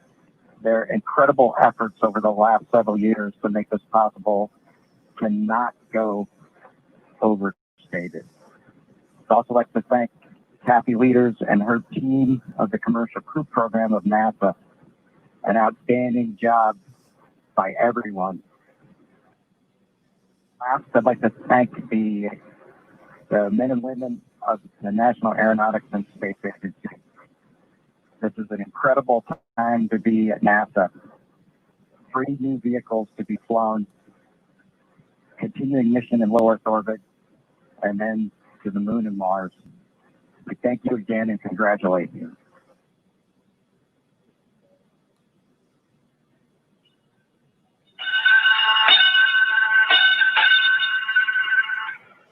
Dragon arriving. Crew of Expedition 63 is honored to welcome Dragon and the Commercial Crew Program to welcome aboard the International Space Station. Bob and Doug, glad to have you as part of the crew. Well done. Bravo Zulu. Okay, thank you, Chris. Thank you, Chris. Endeavour, this is Houston.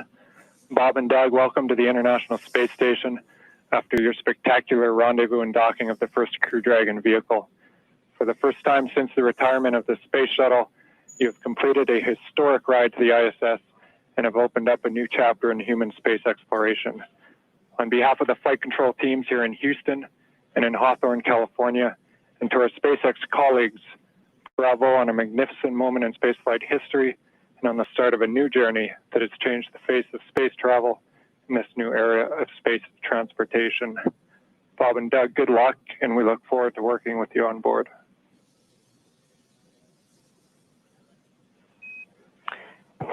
Dragon SpaceX, Bob and Doug, we here at SpaceX are honored to have been part of ushering in this new era of human spaceflight. On behalf of the SpaceX and NASA partnership, congratulations on a phenomenal accomplishment and welcome to the International Space Station.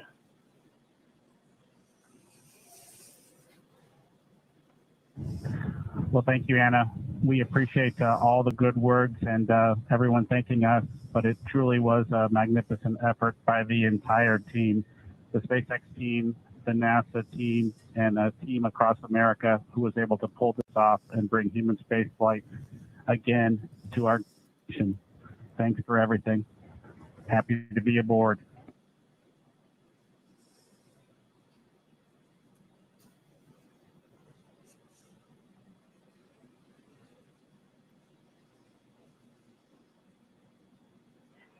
And Dragon SpaceX, with that, ground will be enabling hardline power and comm connection shortly. You are go to dock your suits per procedure 4.012.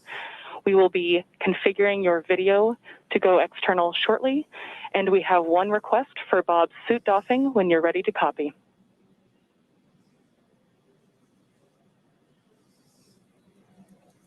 We copy all. Go ahead for Bob's suit. During your approach suit leak check, we noticed Bob's suit pass with a lower PSID than his previous vehicle and O&C checks. We still had plenty of margin to support you in the depress, but in order to rule out potential hardware issues, when Bob is doffing, after he opens his structural zipper, check all 3 bladder zipper heads to see if any are partially closed. It is possible that if the head is backed off slightly, that the white tooth is partially visible or a small gap can be seen between the end of the zipper head and the gasket end. Please report observations.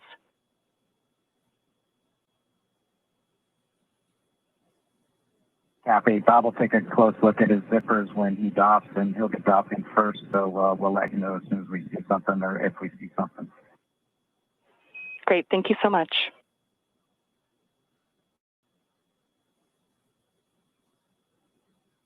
Wow. So now Dragon has completed its docking sequence. There's a number of checks. That was an absolutely historic moment. And in spite of that, the ground team's getting right back to business, talking about the suit performance. Just let us know when the interior cameras are secured. On Dragon to Gotta ground, turn we the will. cameras off first before we can get them out of their suits. Absolutely. So spacecraft is now docked. They've got several tasks that they're going to need to be able to do. While we're waiting for those tasks to happen, we're actually going to take a short break. But if in case you just missed it, the Dragon spacecraft is now docked to the International Space Station, docked at 7:16 a.m. local time. Yep. Bob and Doug are at the space station. Yeah, they're there. It was just under a 19-hour journey from their launch to their docking, so pretty much right on what we were expecting. They got there a little bit early today, which was nice, as they were able to get through all those burns. But they're docked. It's going to be a little while. They have to do that vestibule pressurization, and then they'll have to do some leak checks. Dragon on Dragon to ground for Bob. I've got both structural zippers on my gloves lowered, and I do see white teeth visible on both sides. It looks like a full white tooth. I'll give you an update once I get to the leg zipper. Copy. White teeth on both sides, and we'll await your next status. So the crew right now just going through some checks of their gloves. They're about to get out of their suits. That'll be the first step for the crew on board Dragon. For the crew on board station, Chris Cassidy is going to start getting that vestibule pressurized, and then they're going to do leak checks. So they're going to be actually taking atmosphere from station, putting it into that vestibule. And then once we get all the leak checks done, things are thermally stabilized, it'll be time for hatch opening. We'll be able to see Bob and Doug get into the space station for the first time from on board the Dragon spacecraft. And again, for Doug Hurley, this is the exact port he was at almost 9 years ago when he was on the very last space shuttle mission. And now he's commanding the first commercial vehicle to dock with the International Space Station. I think that's going to do it for us in Hawthorne. We're going to give you into the very capable hands of Gary Jordan to take you through the rest of the hatch opening. We're going to be watching from here and following along. We can't wait to see these crew members on board the International Space Station. Thank you for everybody who tuned in. We hope you enjoyed the launch. We hope you enjoyed the ride uphill. We really hope you were with us every single moment from suit up until now. So you've been up for over 24 hours. It's been an incredible experience for us to see these guys get on board the International Space Station. to watch Dragon go through the paces, to be lofted into orbit on Falcon 9, something we've been waiting for years, seeing it come to fruition. I'm still grappling with. Dragon, SpaceX but it on was Dragon really to ground. incredible. Video is and no Shiv, it was an interior. honor doing this with you today. Yeah, absolutely, Dan. They Dragon copies. Thanks, Anna. can't step on the crew. That's Can't the step one on the- rule. yeah. But, there were some really great words there from all the flight control teams about how this was a joint partnership between NASA and SpaceX. I think everyone is over the moon here at SpaceX for this. Bob and Doug have got to be excited, and now back to business to get the vestibule ready to go, and then get them on board the station. So again, thank you for following us. Please continue to watch as Gary takes over for the hatch opening portion, and keep following our social media for more updates on what's happening with hatch open. Over to you, Gary. Thank you, Shiva. Thank you, Dan. What an incredible flight for Bob and Doug, lifting off just yesterday and now in space, attached to the International Space Station. Some kind words all over after docking at 9:16 a.m. Central, and a hard mate just 11 minutes later. We're still not done here. We're going to take you through the pressurization sequence and eventually hatch opening SpaceX of the Dragon International on Space Dragon to Station. ground. Cabin mic check com. And I hear you loud and clear on Dragon to ground. How many? Loud and clear. Excellent.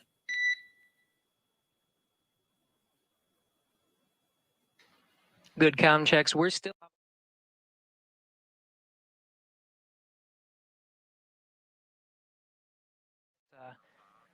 And SpaceX Dragon with an update from Bob. It looks like a white tooth on the leg zipper as well. We'll take a close look if we can see anything else that might have resulted in that lower leak check pressure. Copy. Really appreciate the report. Thank you.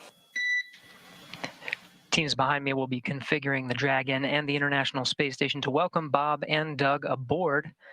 First, of course, the International Space Station attitude control moment gyros, really holding the Dragon in place through the hard capture sequence. We'll start enabling those thrusters and pressurizing the vestibule. It'll take about an hour until we're able to get the hatch open. The teams here in Mission Control Houston, Orbit 2, led by Flight Director Zeb Scoville, will be taking us through that process.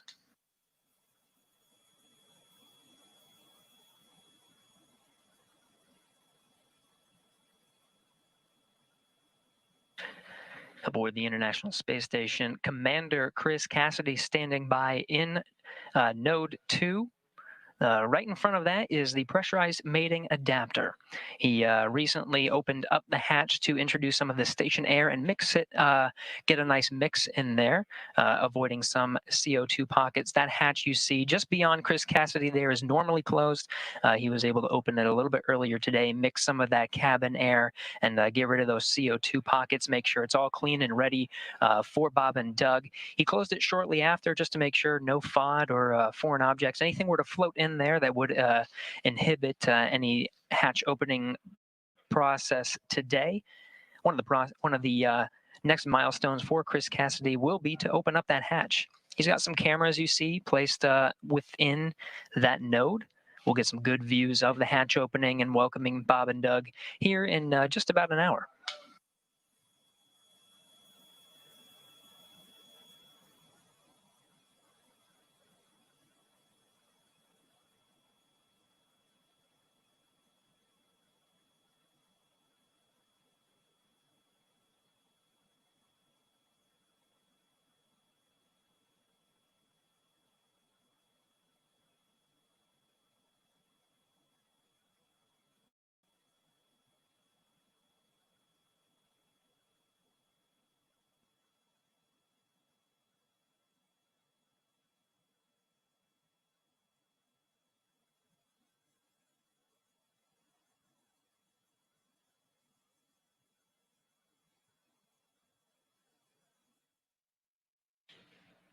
A big moment in history today, May 31st, 2020.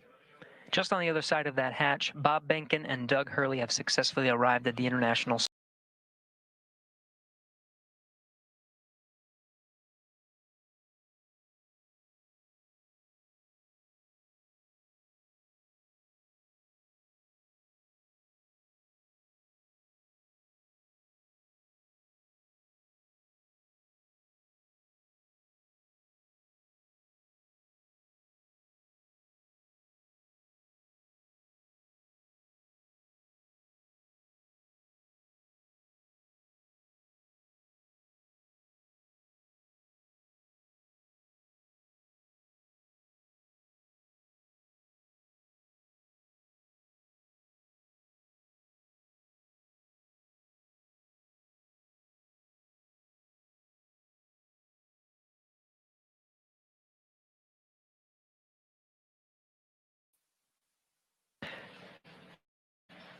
Now, again, this repressurization and hatch opening process is going to take some time. You see now we're going to have some intermittent losses with the communication from the International Space Station. You're seeing now the International Space Station Flight Control Room led by Flight Director Zeb Scoville. Just a handover of some of those audio and visual communications. We'll be regaining those shortly. Might lose them intermittently throughout the repressurization process, but the teams here will be monitoring all of the procedures. Again, pressurizing that vestibule and eventually getting to that hatch opening.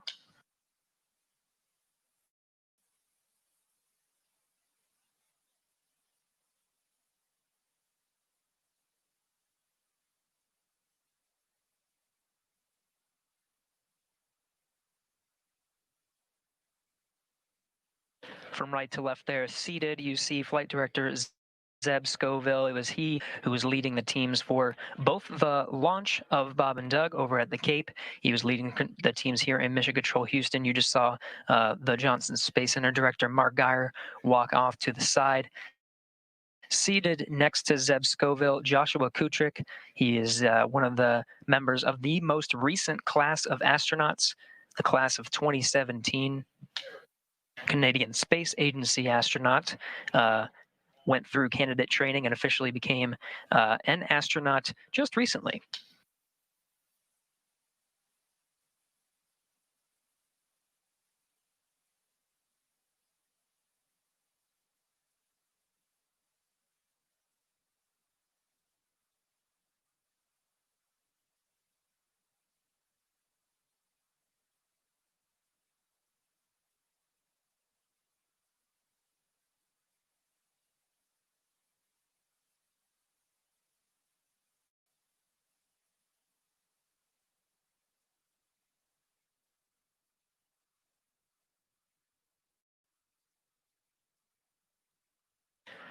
Again, a few milestones to get through to that hatch opening. First, the International Space Station attitude control has been successfully switched from control moment gyro only control, enabling some of the thrusters on the International Space Station. We also just received word that Dragon is successfully receiving power. Ground ISS power connection has been established.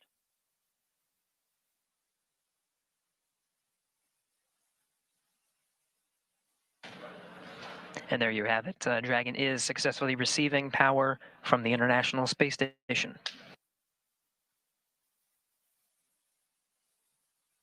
And Dragon copies on Dragon to ground that power has been established. Just let us know when we should make a hardline comm check. We will, Co. Thank you.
For those of you just joining us, you are getting a live look at NASA astronaut Chris Cassidy, commander of the International Space Station, doing some of the prep work to open up the hatch and get ready to welcome Bob Behnken and Doug Hurley aboard the International Space Station. They launched successfully yesterday at 2:22 p.m. Central Time, 3:22 p.m. Eastern, and docked successfully with a contact and capture just a little bit ago at 9:16 a.m. Central Time, 10:16 Eastern.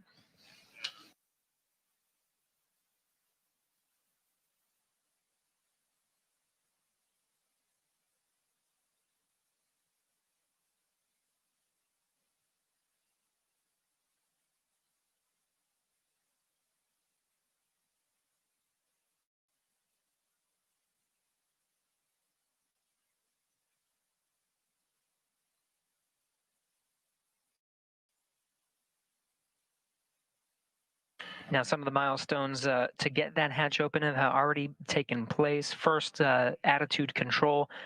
For some of the docking sequence, for the initial contact and capture, attitude control was on Russian thrusters. That was moved to control moment gyros for hard mate, making sure that everything lined up and we got those ready to hook indicators green before driving those hooks.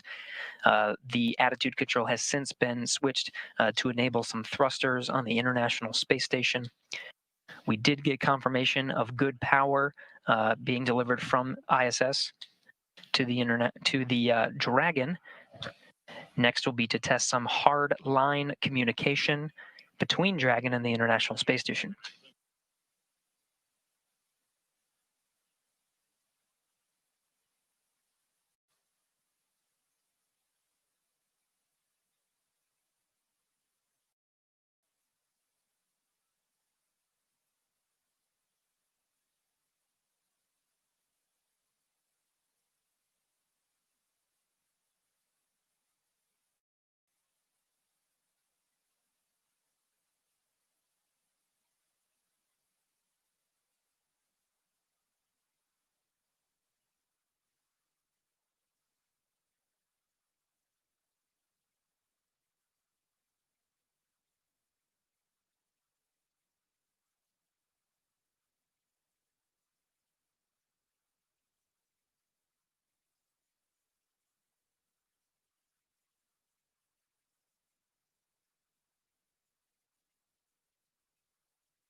Dragon and station. It's Houston calling on the big loop.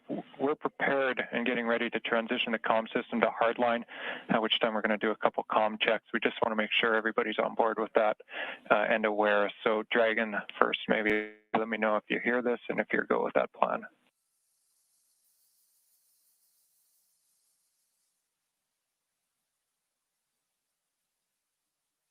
Yeah, Houston Endeavor on the big loop. We had you loud and clear. Houston Station copies and concurs.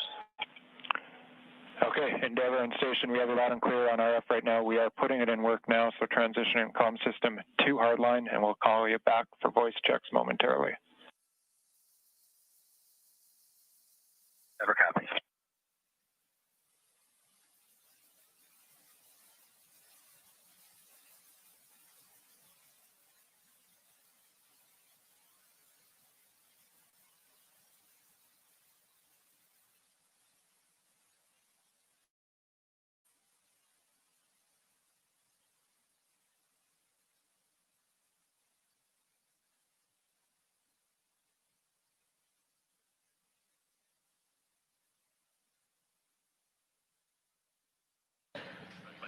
This is Mission Control Houston. The voice you just heard was Capcom Joshua Kutrick from here in Mission Control Houston, relaying through the big loop that's integrated communications with Dragon and the International Space Station, just taking us through those procedures until we get to hatch opening.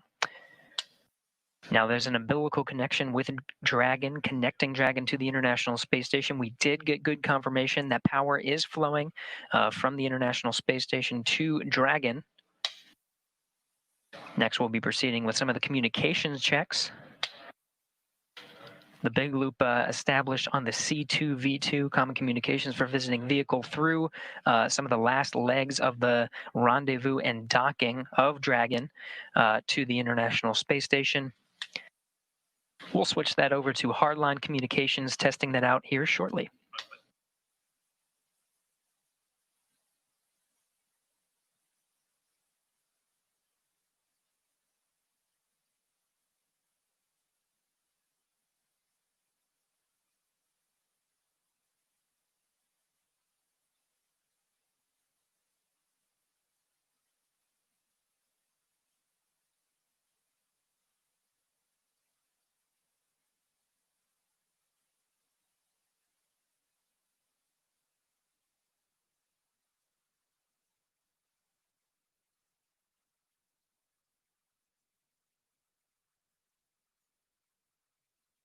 We're going to get some good views of station today. You see Chris Cassidy working inside node 2. Just on the other side is the hatch.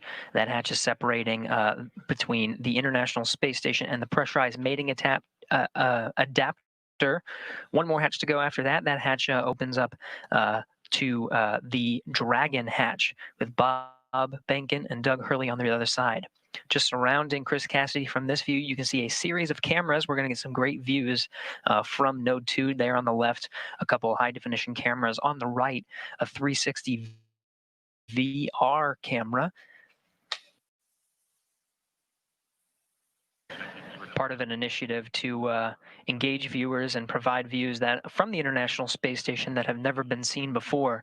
We'll get to see some of those 360-degree views later after they're configured and stitched on the ground, now being recorded during this historic moment today, May 31st, 2020.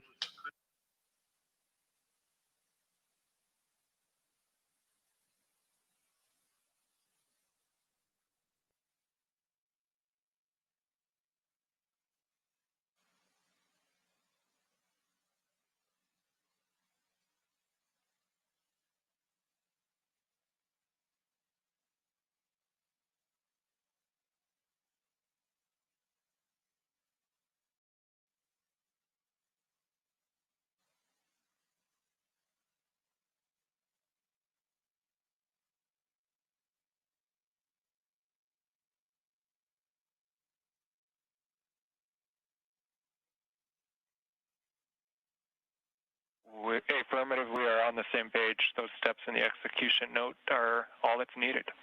In work.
SpaceX Dragon on Dragon to ground for a timeline tag up.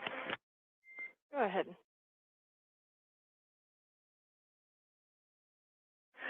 Yeah, Anna, we're managing the collection of the used water bottles and other items as well as our meal, and just looking to understand a little bit better how closely we're to hatch opening or another timeline milestone. We're kind of running to the end of the tablet here with meal 5 that started about, I don't know, 25 minutes ago or so, and so just wanting to understand how much time we've got in front of us.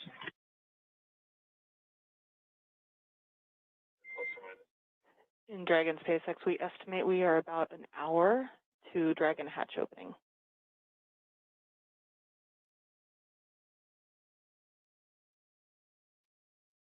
Copy that, Anna. Thanks for those words. It just helps us manage getting things done. And looks like you guys are on board. Welcome aboard, I guess, the integrated space station now, huh? Indeed. Thank you so much. We're excited to be here.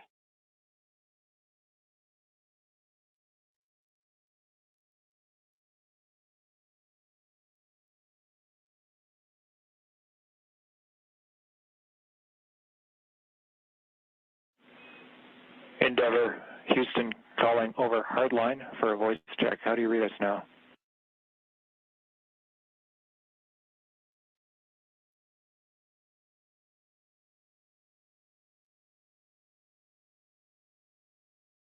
Houston or station from Endeavor. I'm not sure the location of that last call, but still quite a bit of skipping and unreadable.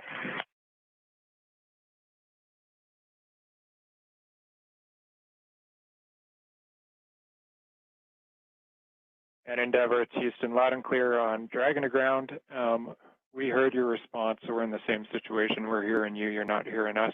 We have one more troubleshooting item that we're going to put in work now, so we'll give that a try and then maybe call it for the day. We'll let you know.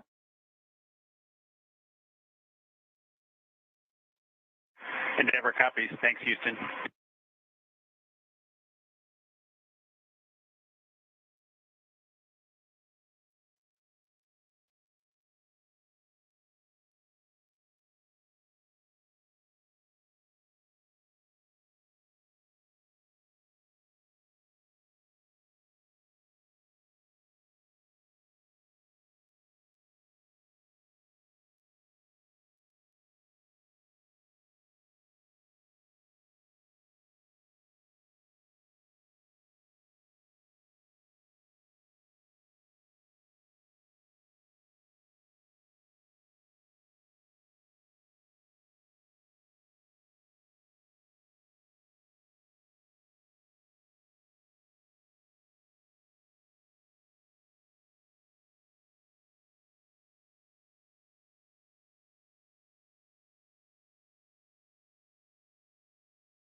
Endeavor Houston calling via hardline for a final voice check. Do you have us now?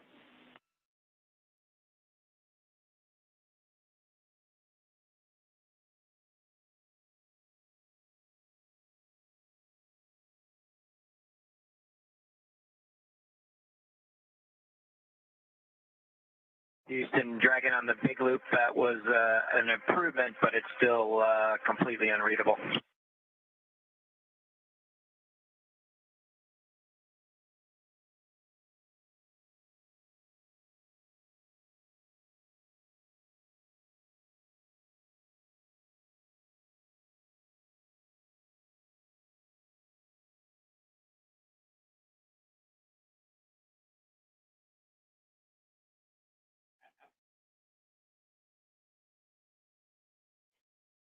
And Endeavor Houston on Dragon to ground 1, we're still hearing you 5x5. Understand it was slightly improved. Were you able to read me at all, or is it unuseful? Yeah, it was a slight improvement, but it's still unintelligible, almost every word. There was maybe one word that you could have sort of figured out, but that was about it. Okay, thank you for the feedback. First time, obviously, and we think we're running into some interference issues, but we'll continue to take a look. We copy, thanks.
This is Mission Control Houston. If you're tuning in to our coverage, you're getting a live look at the International Space Station Flight Control Room. You're hearing a lot of communications from the International Space Station, both from the space station side over space to ground, NASA astronaut Chris Cassidy, International Space Station Commander, setting up for the hatch opening. You can see a series of cameras scattered around, ready to capture the best views of Bob and Doug coming through that hatch. We did get confirmation just shortly that we did have good pressurization of the vestibule. It'll be about 10 minutes to perform a series of leak checks. Again, that pressure needs to stabilize. The thermal conditions make it swing just a little bit. So just waiting for that to stabilize before those leak checks are finalized. That underway within the next 10 minutes. We do have communications settled in the hardline connection between International Space Station and Dragon. You can see from the inside of Dragon now, the crew doffed or took off their suits. Just getting a few things packed up before they eventually open up the hatch after that pressurization is equalized between Space Station and Dragon.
Endeavor, it's Houston calling for a voice jack over the big loop. We've retransitioned back to RF, so back to RF. How do you hear us?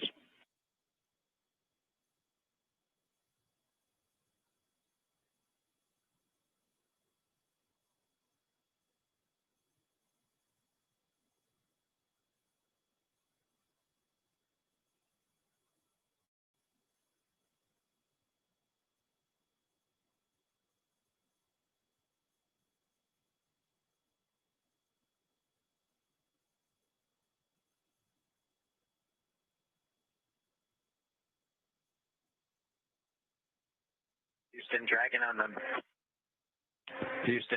big loop. Was that comm check for us?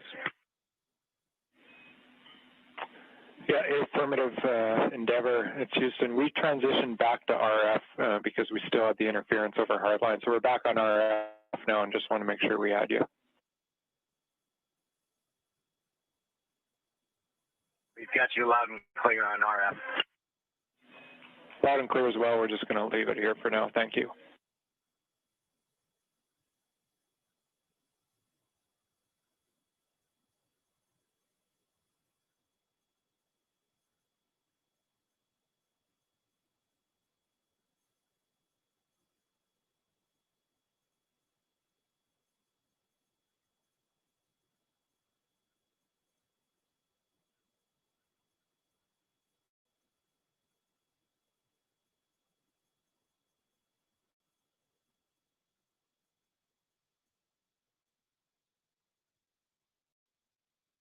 Here's a live look from inside the Crew Dragon. You're seeing Bob Behnken and Doug Hurley just preparing the inside of Dragon. They have doffed or taken off their suits. The pressurization between Space Station and Dragon is complete. They just need to perform some leak checks, make sure that pressure is stable before they actually open the hatch.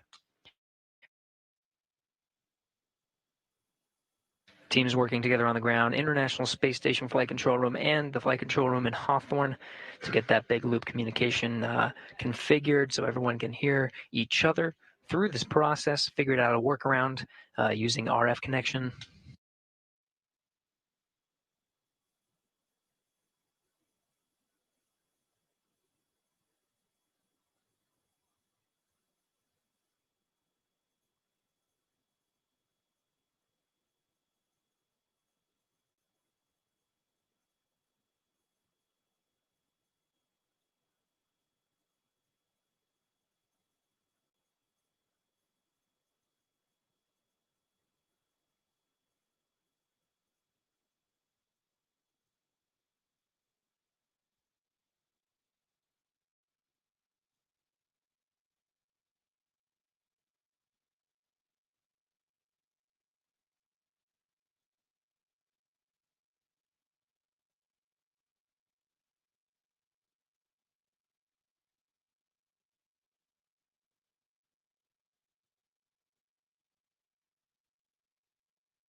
This is Mission Control, Houston. If you're just joining us, you're getting a look inside the Crew Dragon. That was Bob Bankhead seated on the right side, the pilot seat or the Joint Operations Mission Commander seat for Demo 2. He and Doug Hurley, the commander of the spacecraft, just preparing the inside, putting away some trash. They just doffed their suits and right now just waiting for the pressure to equalize between the International Space Station and Bob and Doug. Just two hatches, really, separating them from the inside of the orbiting complex. Aboard International Space Station, Commander Chris Cassidy has been outfitting Node 2. It's the first node. Once you cross over some of the hatchways, there it is. You can see some of the cameras positioned around to capture the crew coming in to the International Space Station. Much of that work completed at this point.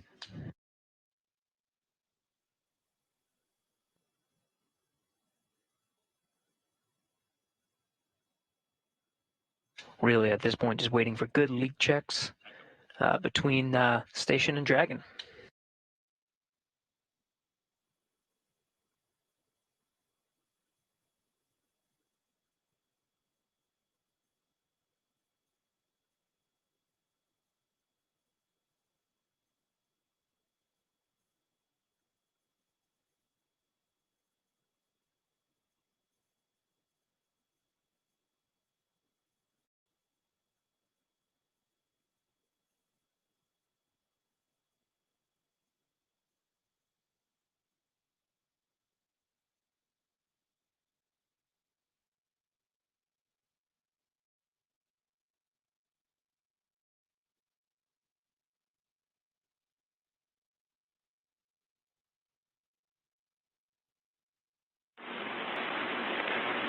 Station Huntsville, Space to Ground 3 for Chris on the ISS experience.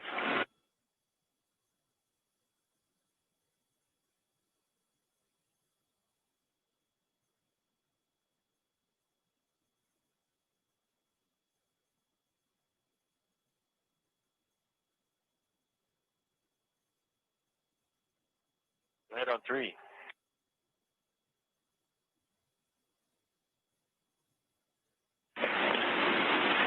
Hey Chris, we're not seeing good connection between the SSC-25 and the camera. We're coming up on a handover, but we're looking for a reboot of SSC-25. Reboot 25, copy. SpaceX Dragon on Dragon to ground for inventory. I am here and ready to copy.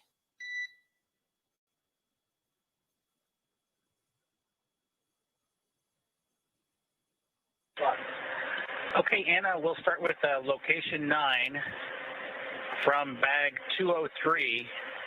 We removed 3 water bottles.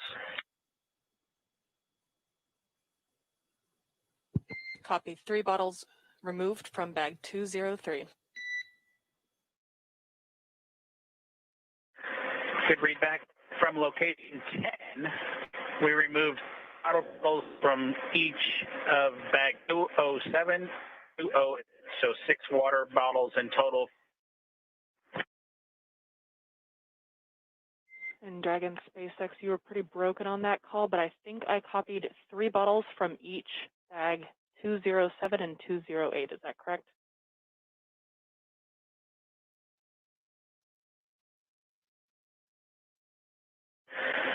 That is a good readback, Anna. I copy.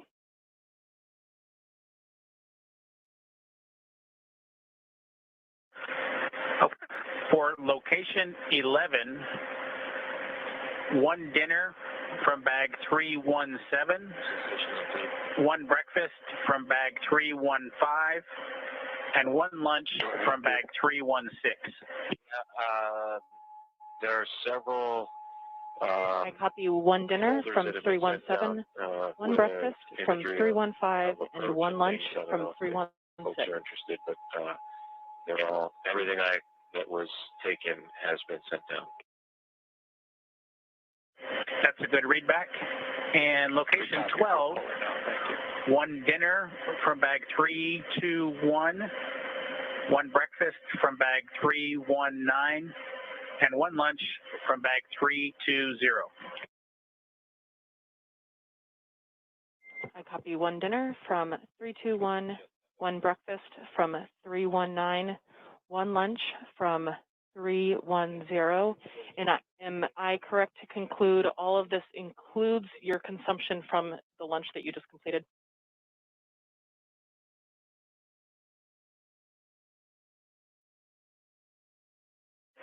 That's correct, Anna. We've finished eating, and the lunch we just completed is a good complete list of what I've read down to you so far.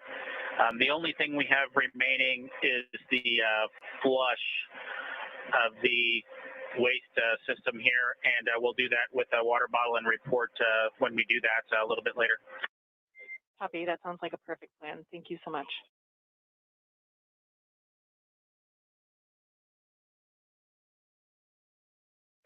Okay, with that, that's the extent of our inventory. All else is per the packing plan. Copy all else from per the packing plan.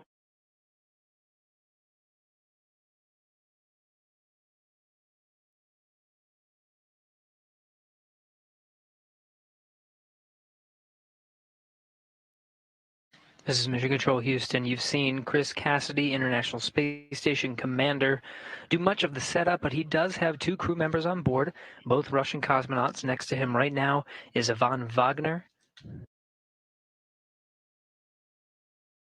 a rookie space flyer that was on the same Soyuz spacecraft that Chris Cassidy launched on from the Baikonur Cosmodrome just a little more than a month ago.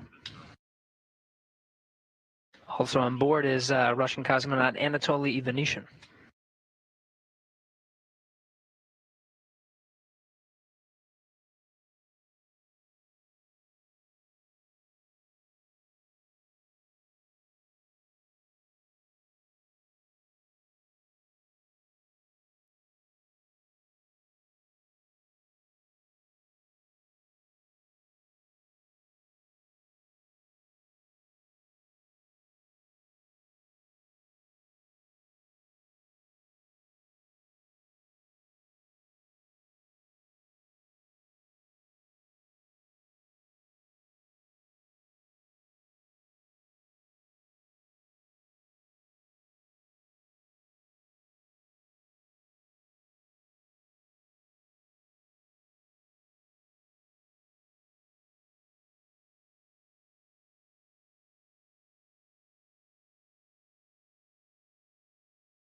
This is Mission Control Houston. We are coming up on almost 2 hours since the Crew Dragon made contact and was captured by the at the International Space Station's forward international docking adapter. That happened at 9:16 a.m. Central, 10:16 a.m. Eastern. Still working through some of those milestones, equalizing the pressure between Dragon and International Space Station, verifying some of the communications. And of course, you see Bob Behnken and Doug Hurley inside, continuing to prepare the inside of their vessel before they make their way inside the orbiting complex.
You heard the call from Bob Behnken, Joint Operations Mission Commander of the Demo 2 mission, taking down some of those video feeds. We're still waiting for some of those milestones to pass before actually opening the hatch. The Dragon crew continuing to get themselves ready before opening the hatch. Chris Cassidy on the other side, just preparing some of the camera views, making sure everything's set there, done even a little bit ahead of time. We do have confirmation that there is a good data connection path between Dragon and the International Space Station. Some of those checks underway next.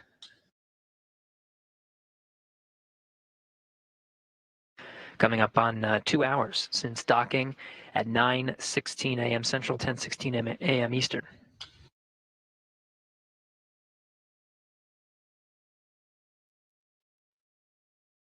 Space Station on 3, the SSC's been rebooted. Any success?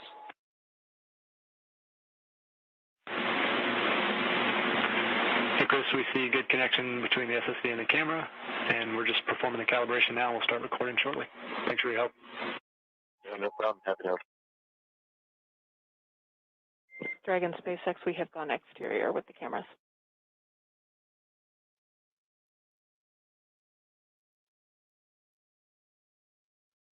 Dragon, copy. Thanks.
This is Mission Control Houston. Again, you're getting a look at the inside of the International Space Station. That's NASA astronaut Chris Cassidy, commander of Expedition 63. Continuing to get some of those cameras configured for hatch opening. Many milestones already passed after docking at 9:16 a.m. Central, almost 2 hours ago at this point.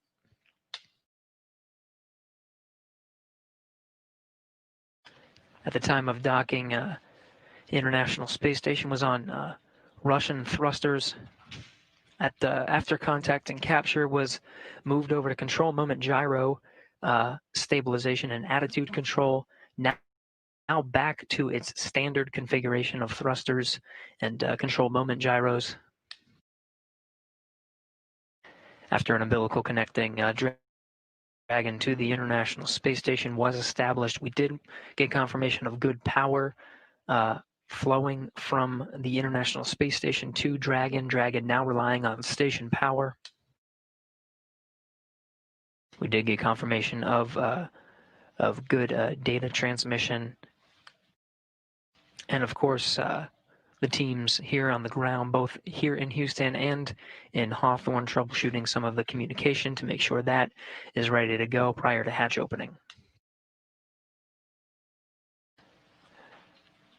Pressurization between International Space Station and Dragon brought up to the same pressure, 14.7, the same we would find here on Earth.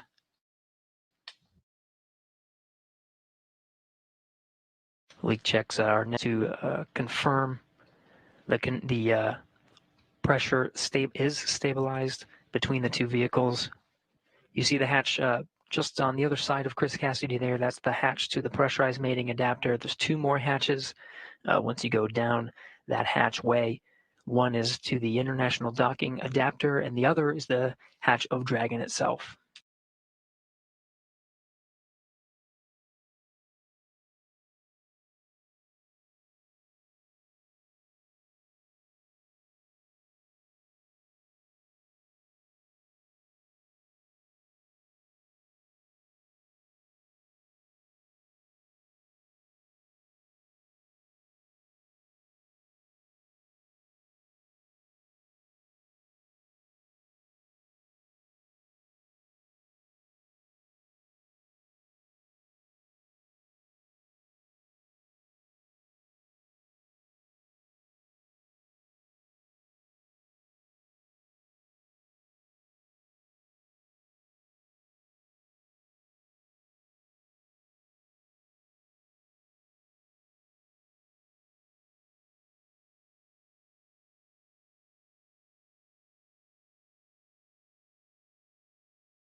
SpaceX Dragon with a couple of questions.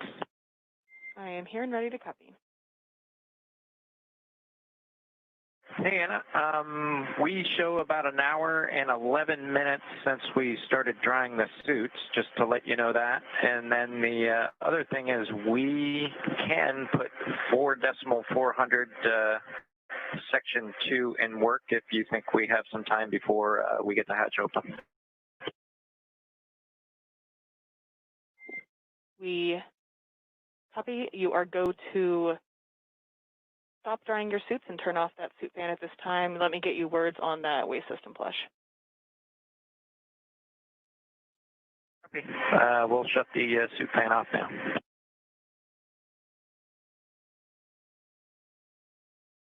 In Dragon SpaceX, we are about a half hour prior to hatch open, so you are go to do that waste system flush if that sounds good to you at this time.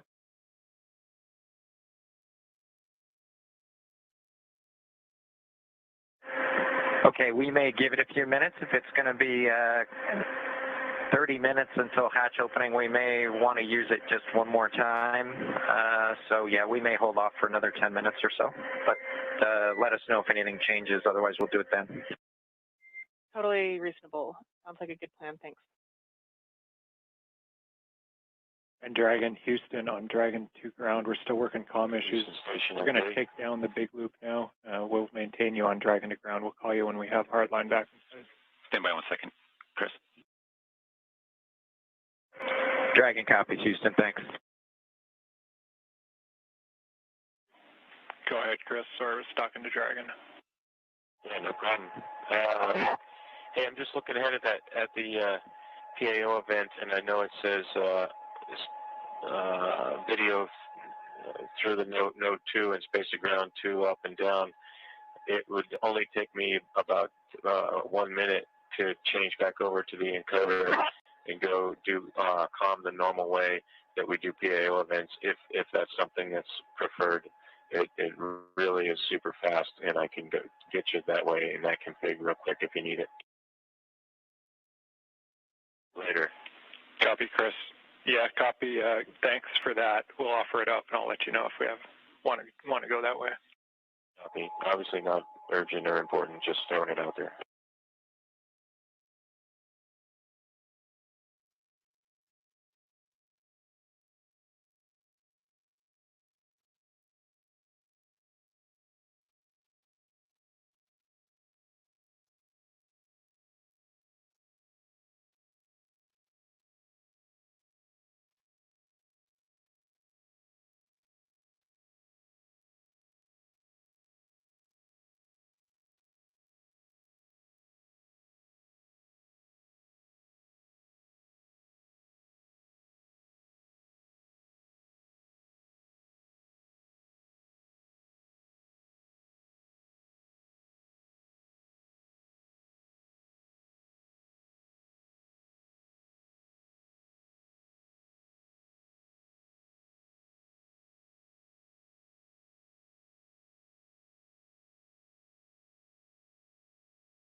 Station Houston on 3 for Chris comm config. Go ahead. We just wanted to clarify from your last comments. We show it as being in the standard config, whereby you're going to be coming down over the camcorder HD mic, and we'll be going up over space to ground 2, and that's what we're intending. Did you maybe just? We might have missed your intent in your previous remarks. Is that what you had in mind? No, I had, like we do all other PAO events, we talk, we hold the handheld microphone that is going through the clip-on mic transmitter to the clip-on, through the camera, and then the audio comes down through the encoder. That's how we typically do PAO events. So I could go back to that config if you need, super fast, or if you want to do it this way where we're talking on space to ground 2, that's fine too. I don't care. Just throwing it out there because it's different than we normally do PAO events.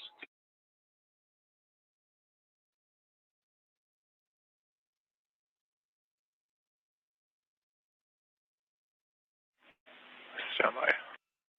And just to be clear, well, with the configure now is the Node 2 camera is not connected to the encoder, as you probably know. So all I would do is just plug the cable back into the encoder and switch back over to the nominal Node 2 camcorder.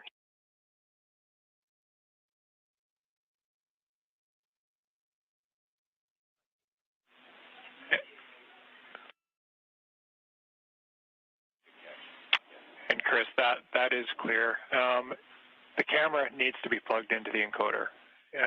So what you're saying is what we need. We don't know where it got swapped up, but the camera should definitely be plugged into the encoder, and audio is coming down via that encoder.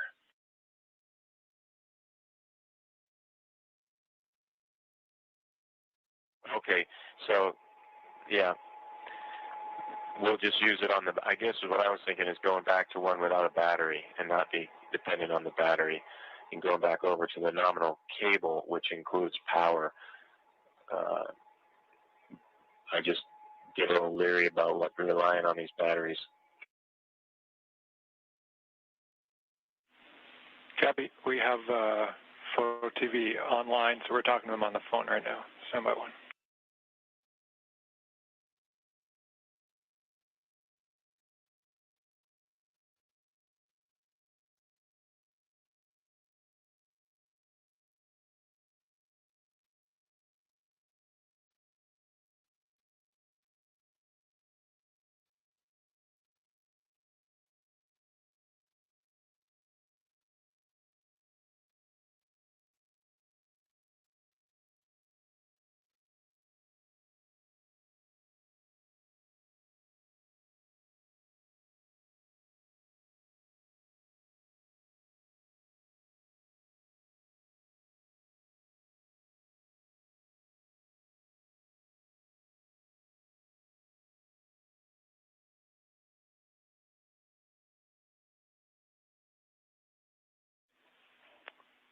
Station Houston on 3 for Chris. Microphone and the free float camera both connected to the encoder. Does that clear it up?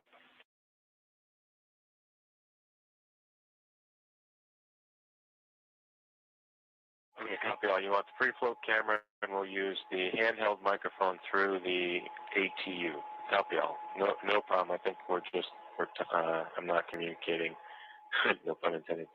But I think we're in a good config now, and I won't swap over to the nominal Node 2 camera.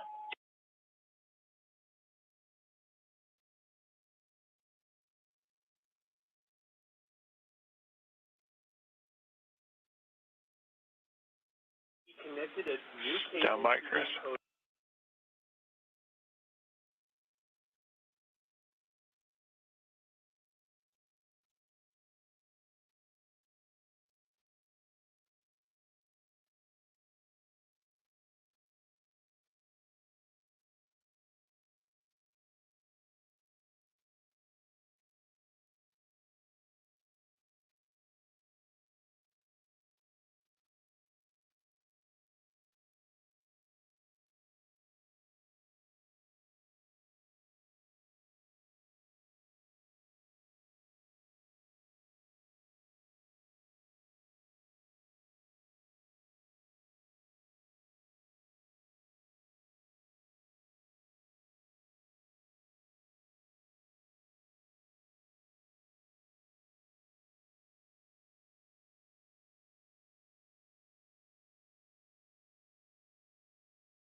Station Houston 3, Chris. If you're still there, we think we still have it backwards.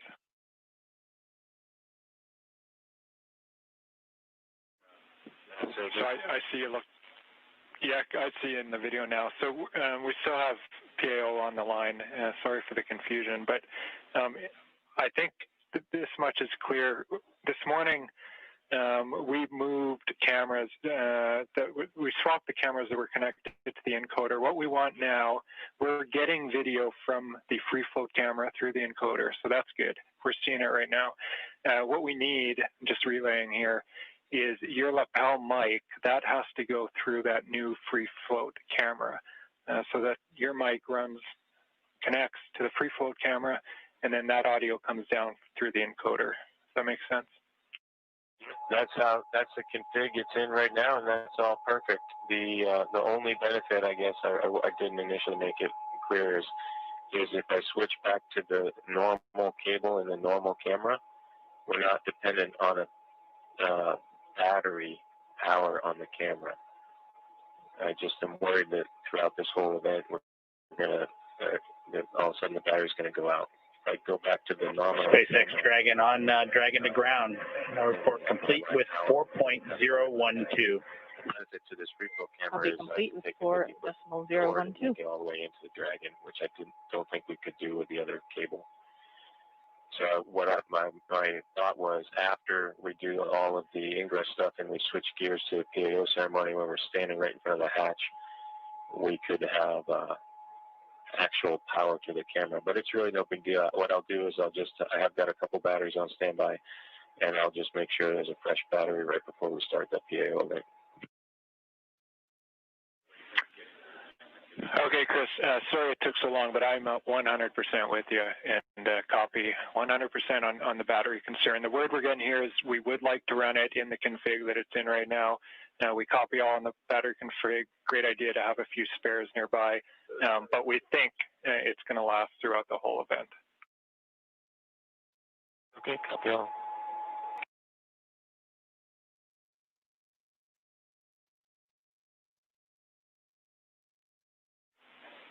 And Station Houston on 3 for Chris.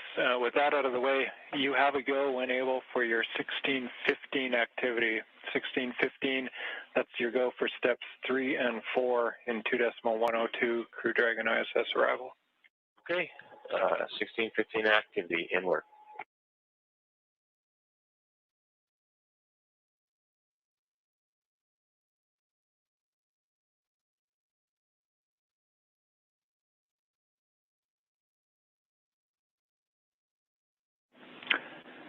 Endeavor, Houston calling on hardline for a voice check.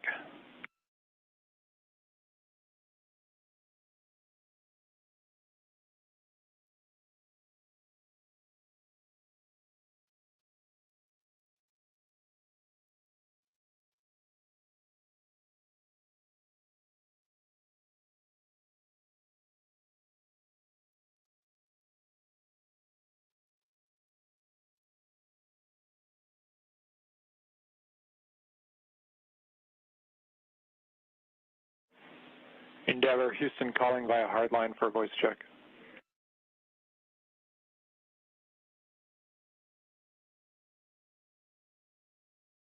Loud and clear, how was? Hey, Endeavor, Houston, we have you loud and clear on hardline. Great news. Well, congrats. Sounds like we got it at least somewhat sorted out.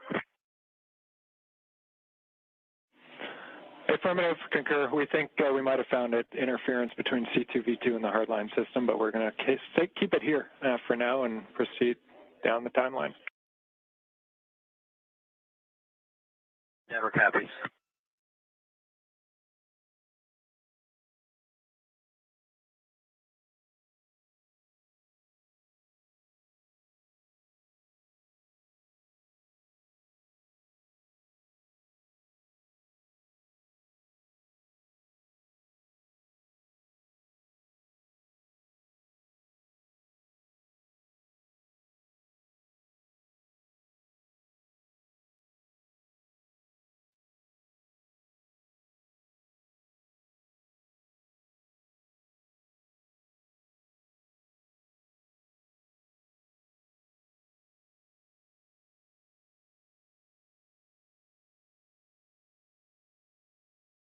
Houston, I'm 3. Hey, can you back me up on the PDT?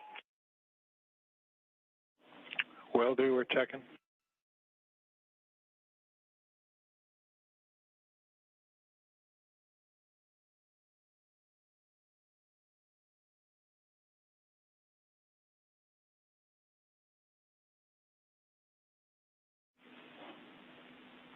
station, Houston on 2. Chris, TPT is good. You're going to continue. Thanks.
This is Mission Control Houston. You're looking at the inside of the International Space Station. What you were hearing before were just some of the audio and video checks, just making sure that everything's synced up so that we get the best views and the best audio possible for when Bob Behnken and Doug Hurley come through that hatch. We're working towards the hatch opening now. You can see Chris Cassidy down the pressurized mating adapter. That hatch will open up to the international docking adapter. On the other side is the Dragon hatch. Cassidy working through those procedures after pressure equalization was complete. Now expecting around the order of 10 to 15 minutes maybe until we finally get that hatch open. So we'll stand by, keep those views coming from the inside of the International Space Station to welcome Bob and Doug aboard.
clear.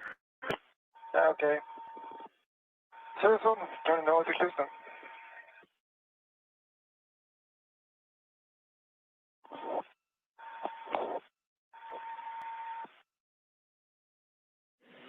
And all players from Houston, that completes the comm checks. Thank you. Copy. Copy.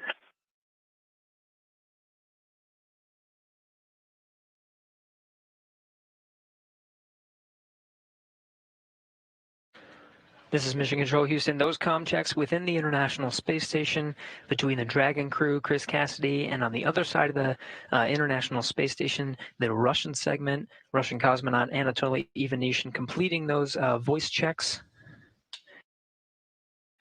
You can see Cassidy continuing to outfit the hatch, just clearing the space and providing some padding and removing that docking target from the APAS hatch. SpaceX Dragon, go ahead and Dragon to ground. So I copy that the waste system flush is in work and 2 more bags were consumed from location 9, bag 204, and that includes the water used for the waste system flush. Is that all correct?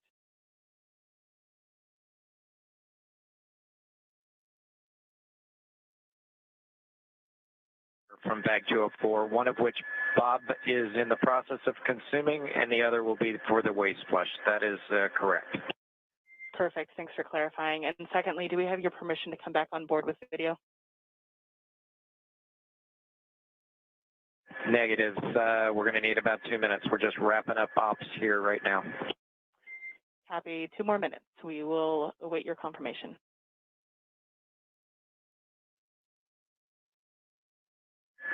Thank you.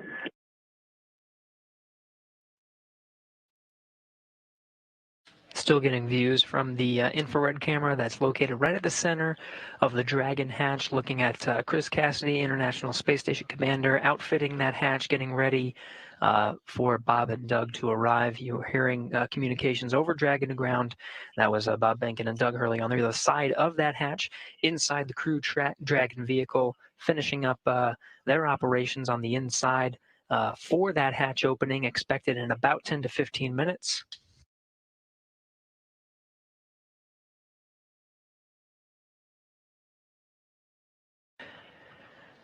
Again, it's been a process to get to this point.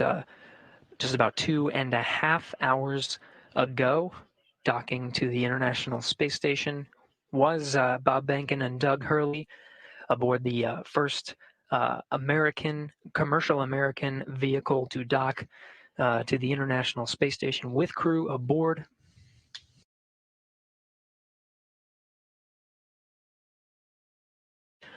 Again, we're expecting about 10 to 15 minutes to open up that hatch. One more hatch separating Bob Behnken and Doug Hurley from the inside of the International Space Station. Still looking at Cassidy doing some of the prep work for that hatch. We'll get some great views that Cassidy set up over the past few hours to capture this historic moment today. Be sure to stay tuned in at 12:15 p.m. Central Time, 1:15 p.m. Eastern. We'll start a welcome ceremony, officially welcoming Bob Behnken and Doug Hurley aboard the International Space Station to join the Expedition 63 crew.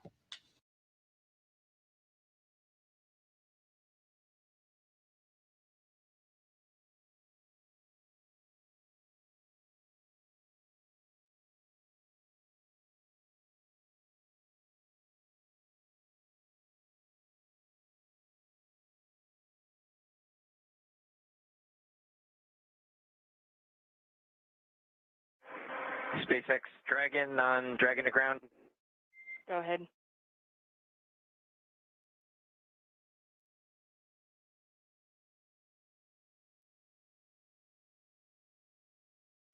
Anna, you're clear to come on board. Copy. Clear to come on board, and thanks for your patience with the comm. We are in an orientation that's creating some blockage to receive your comm on Dragon to ground. Yeah, we figured that was it. No problem. That's part of the deal. Chris Cassidy giving a wave eagerly awaiting Bob and Doug to come aboard. Just behind them, you see Anatoly Ivanishin and Ivan Wagner, Russian cosmonauts of Expedition 63 standing by. We'll be able to come aboard Dragon here in a sec, get some views from the crew Dragon. We're in a short handover of those communications from the International Space Station. Video and audio should be regaining them momentarily.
Anatoly Ivanishin in the foreground there. Chris Cassidy continuing the prep work for opening up the hatch there.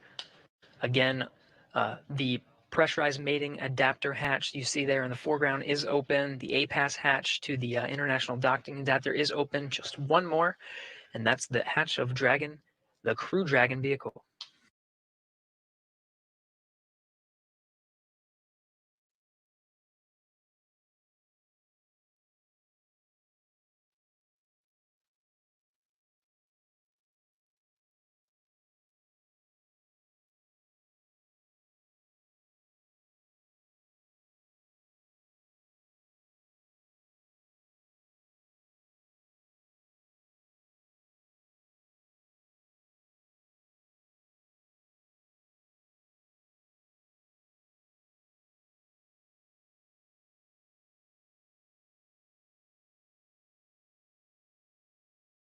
Houston Station, Space to Ground 2 station is ready for Dragon hatch equalization.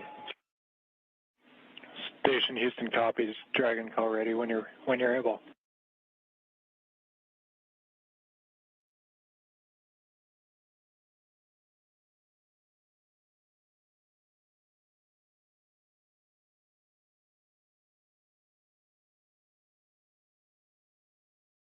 Houston Dragon, go ahead. And Dragon Houston, just looking to confirm that you're ready for hatch equalization.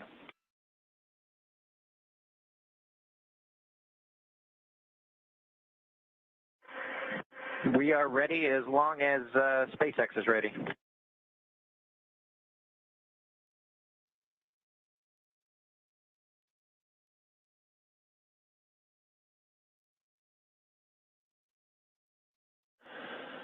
Okay, Station and Endeavour, stand by for equalization. We're putting it in work. Expected equalization time, 4 minutes.